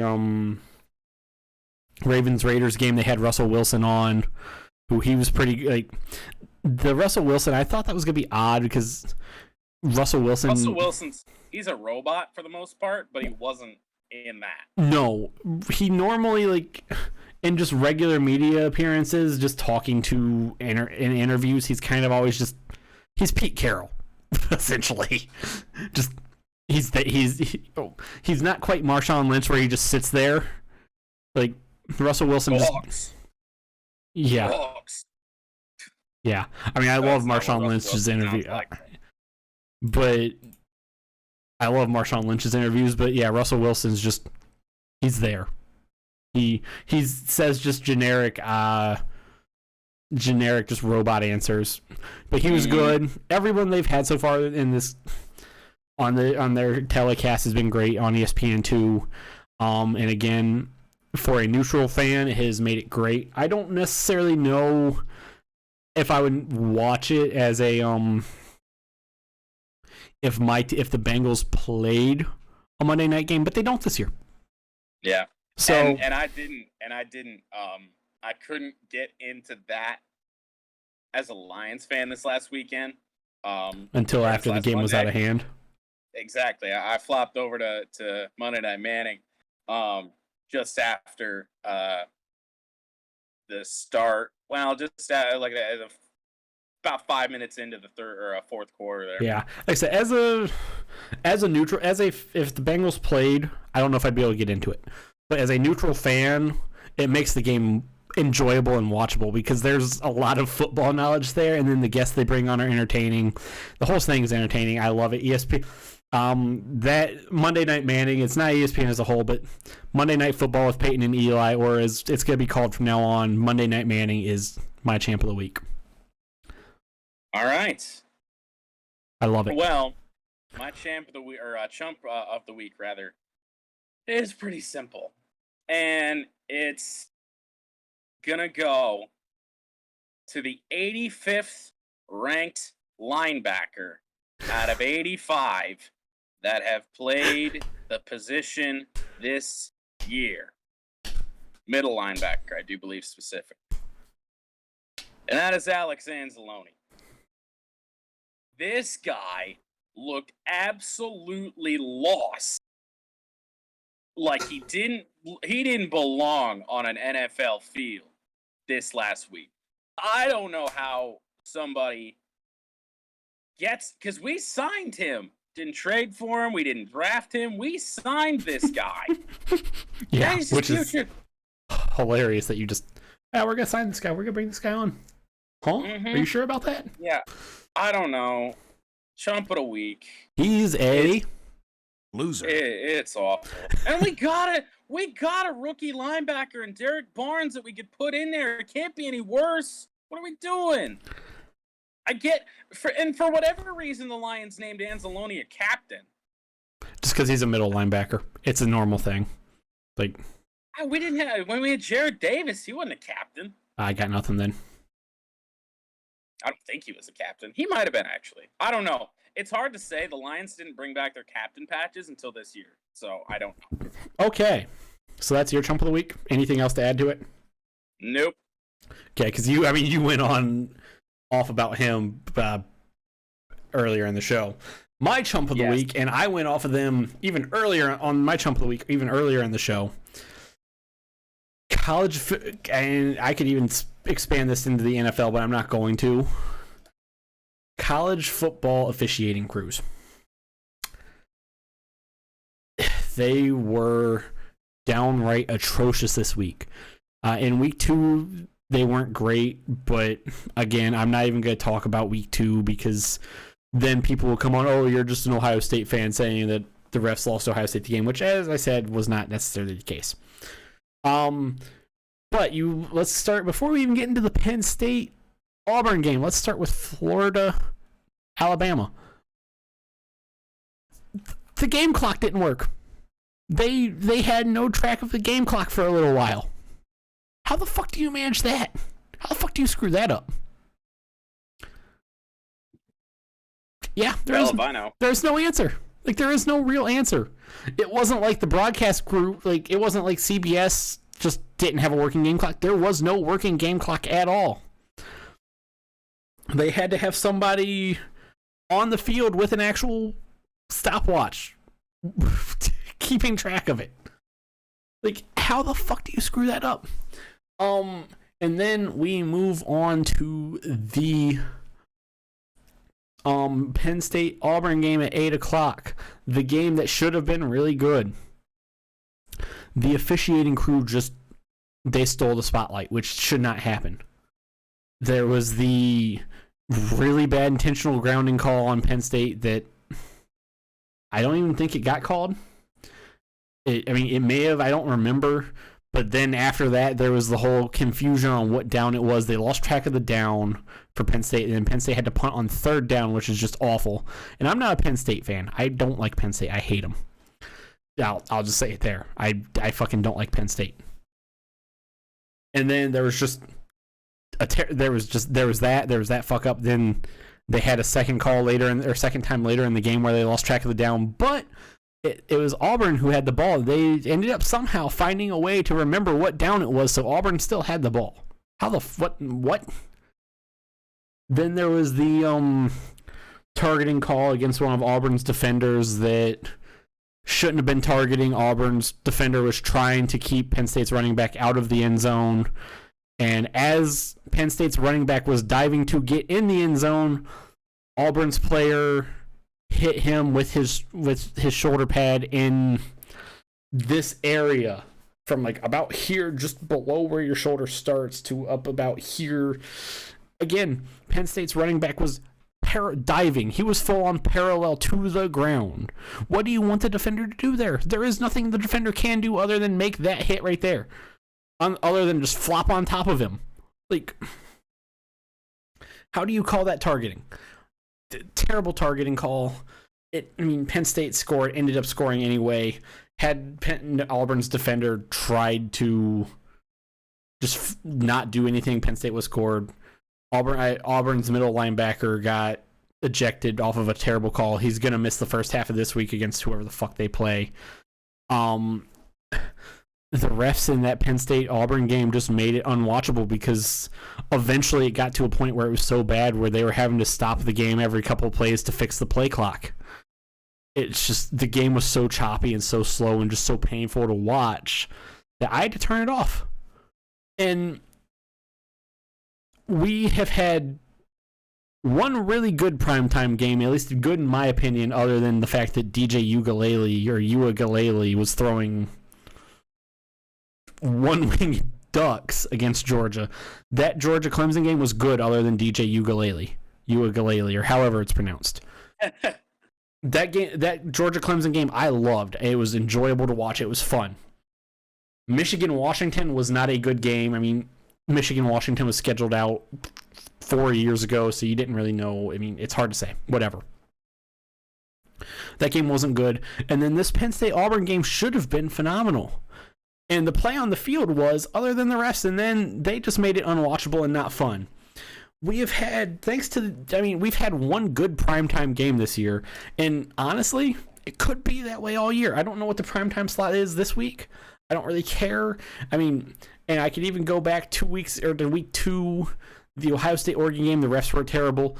I agree with Joel Klatt with what he said is 2 weeks in a row in the game of the week. Obviously, the Ohio State-Auburn or Ohio State-Oregon game was noon, but it was still probably the game of the week, the best game that week. Terrible officiating because Pac-12 refs were there. It was biased officiating. You can even look at stats. And again, Ohio State was probably going to lose that game anyway because they just weren't good. I'll admit it. Ohio State didn't play that good. It wasn't the officials. I've always said that don't give the officials a chance to be in that position where they could be in doubt, but Ohio State was probably going to lose anyway, even if the officials were good. And then you look this week, SEC officials were terrible. Penn State won anyway. College football needs to the NCAA needs to get rid of having conference officials where each conference has their own officials. Like the Pac-12 has their own officials, the Big 12 has their own officials, the Big 10 has their own officials, the ACC has their own officials, the SEC has their own officials, the American Conference has their own officials. FBS independents have their own officials somehow. I don't even know how that works, but it is. The Sun Belt has their own officials. The American Athletic has their own officials. The Mountain West has their own officials. Every conference has their own officials. Get rid of that. Make it where it's just NCAA refs, not each conference has their own officials paid by their own conference. It's stupid. NCAA officials, however, are my chump of the week because they were just fucking bad. They're just bad and they're making games that should be great difficult to watch. Mm-hmm. NCAA fix something. Fix your fucking shit. Yep. And that is moving us to the final segment of the show, One for the Road. You want to take this and lead us off, or you want me to? Well, I'm going to have you lead it off, because I think we're probably heading in the same direction. I definitely think we are. There's really not a lot going on in the world of sports this week, except for one thing. The Tampa Bay Buccaneers traveling to Los Angeles to take on the LA Rams at SoFi Stadium at 4:25 on Sunday. That is my one for the road. It's really the only good football game in either the NFL or in college. It's the only good game that we got this week, and it's probably one of the better matchups that we're going to have all year. Yes. At least on paper. So, yes, we were on the same track. I kind of figured. Rams, one for the road. Yep. Not much else to say about it. With that being said, guys, that is today's podcast. That was fun. I enjoyed it. Not much outro next week. We will be having... I'm trying to think what next week is. I think the only difference from this week is next week we will be doing a slight MLB postseason preview, just because in 2 weeks... I'll give you this one to look forward. Here in 2 weeks, we will be doing the NHL preview. I believe we will have Jeff on the show. Yes, we will have Jeff on the show in 2 weeks for the NHL preview. But next week, not a whole lot. Just do a small MLB postseason preview and regular season recap for probably our two teams. I mean, there's not a lot to recap for our two teams. Neither of them were phenomenal.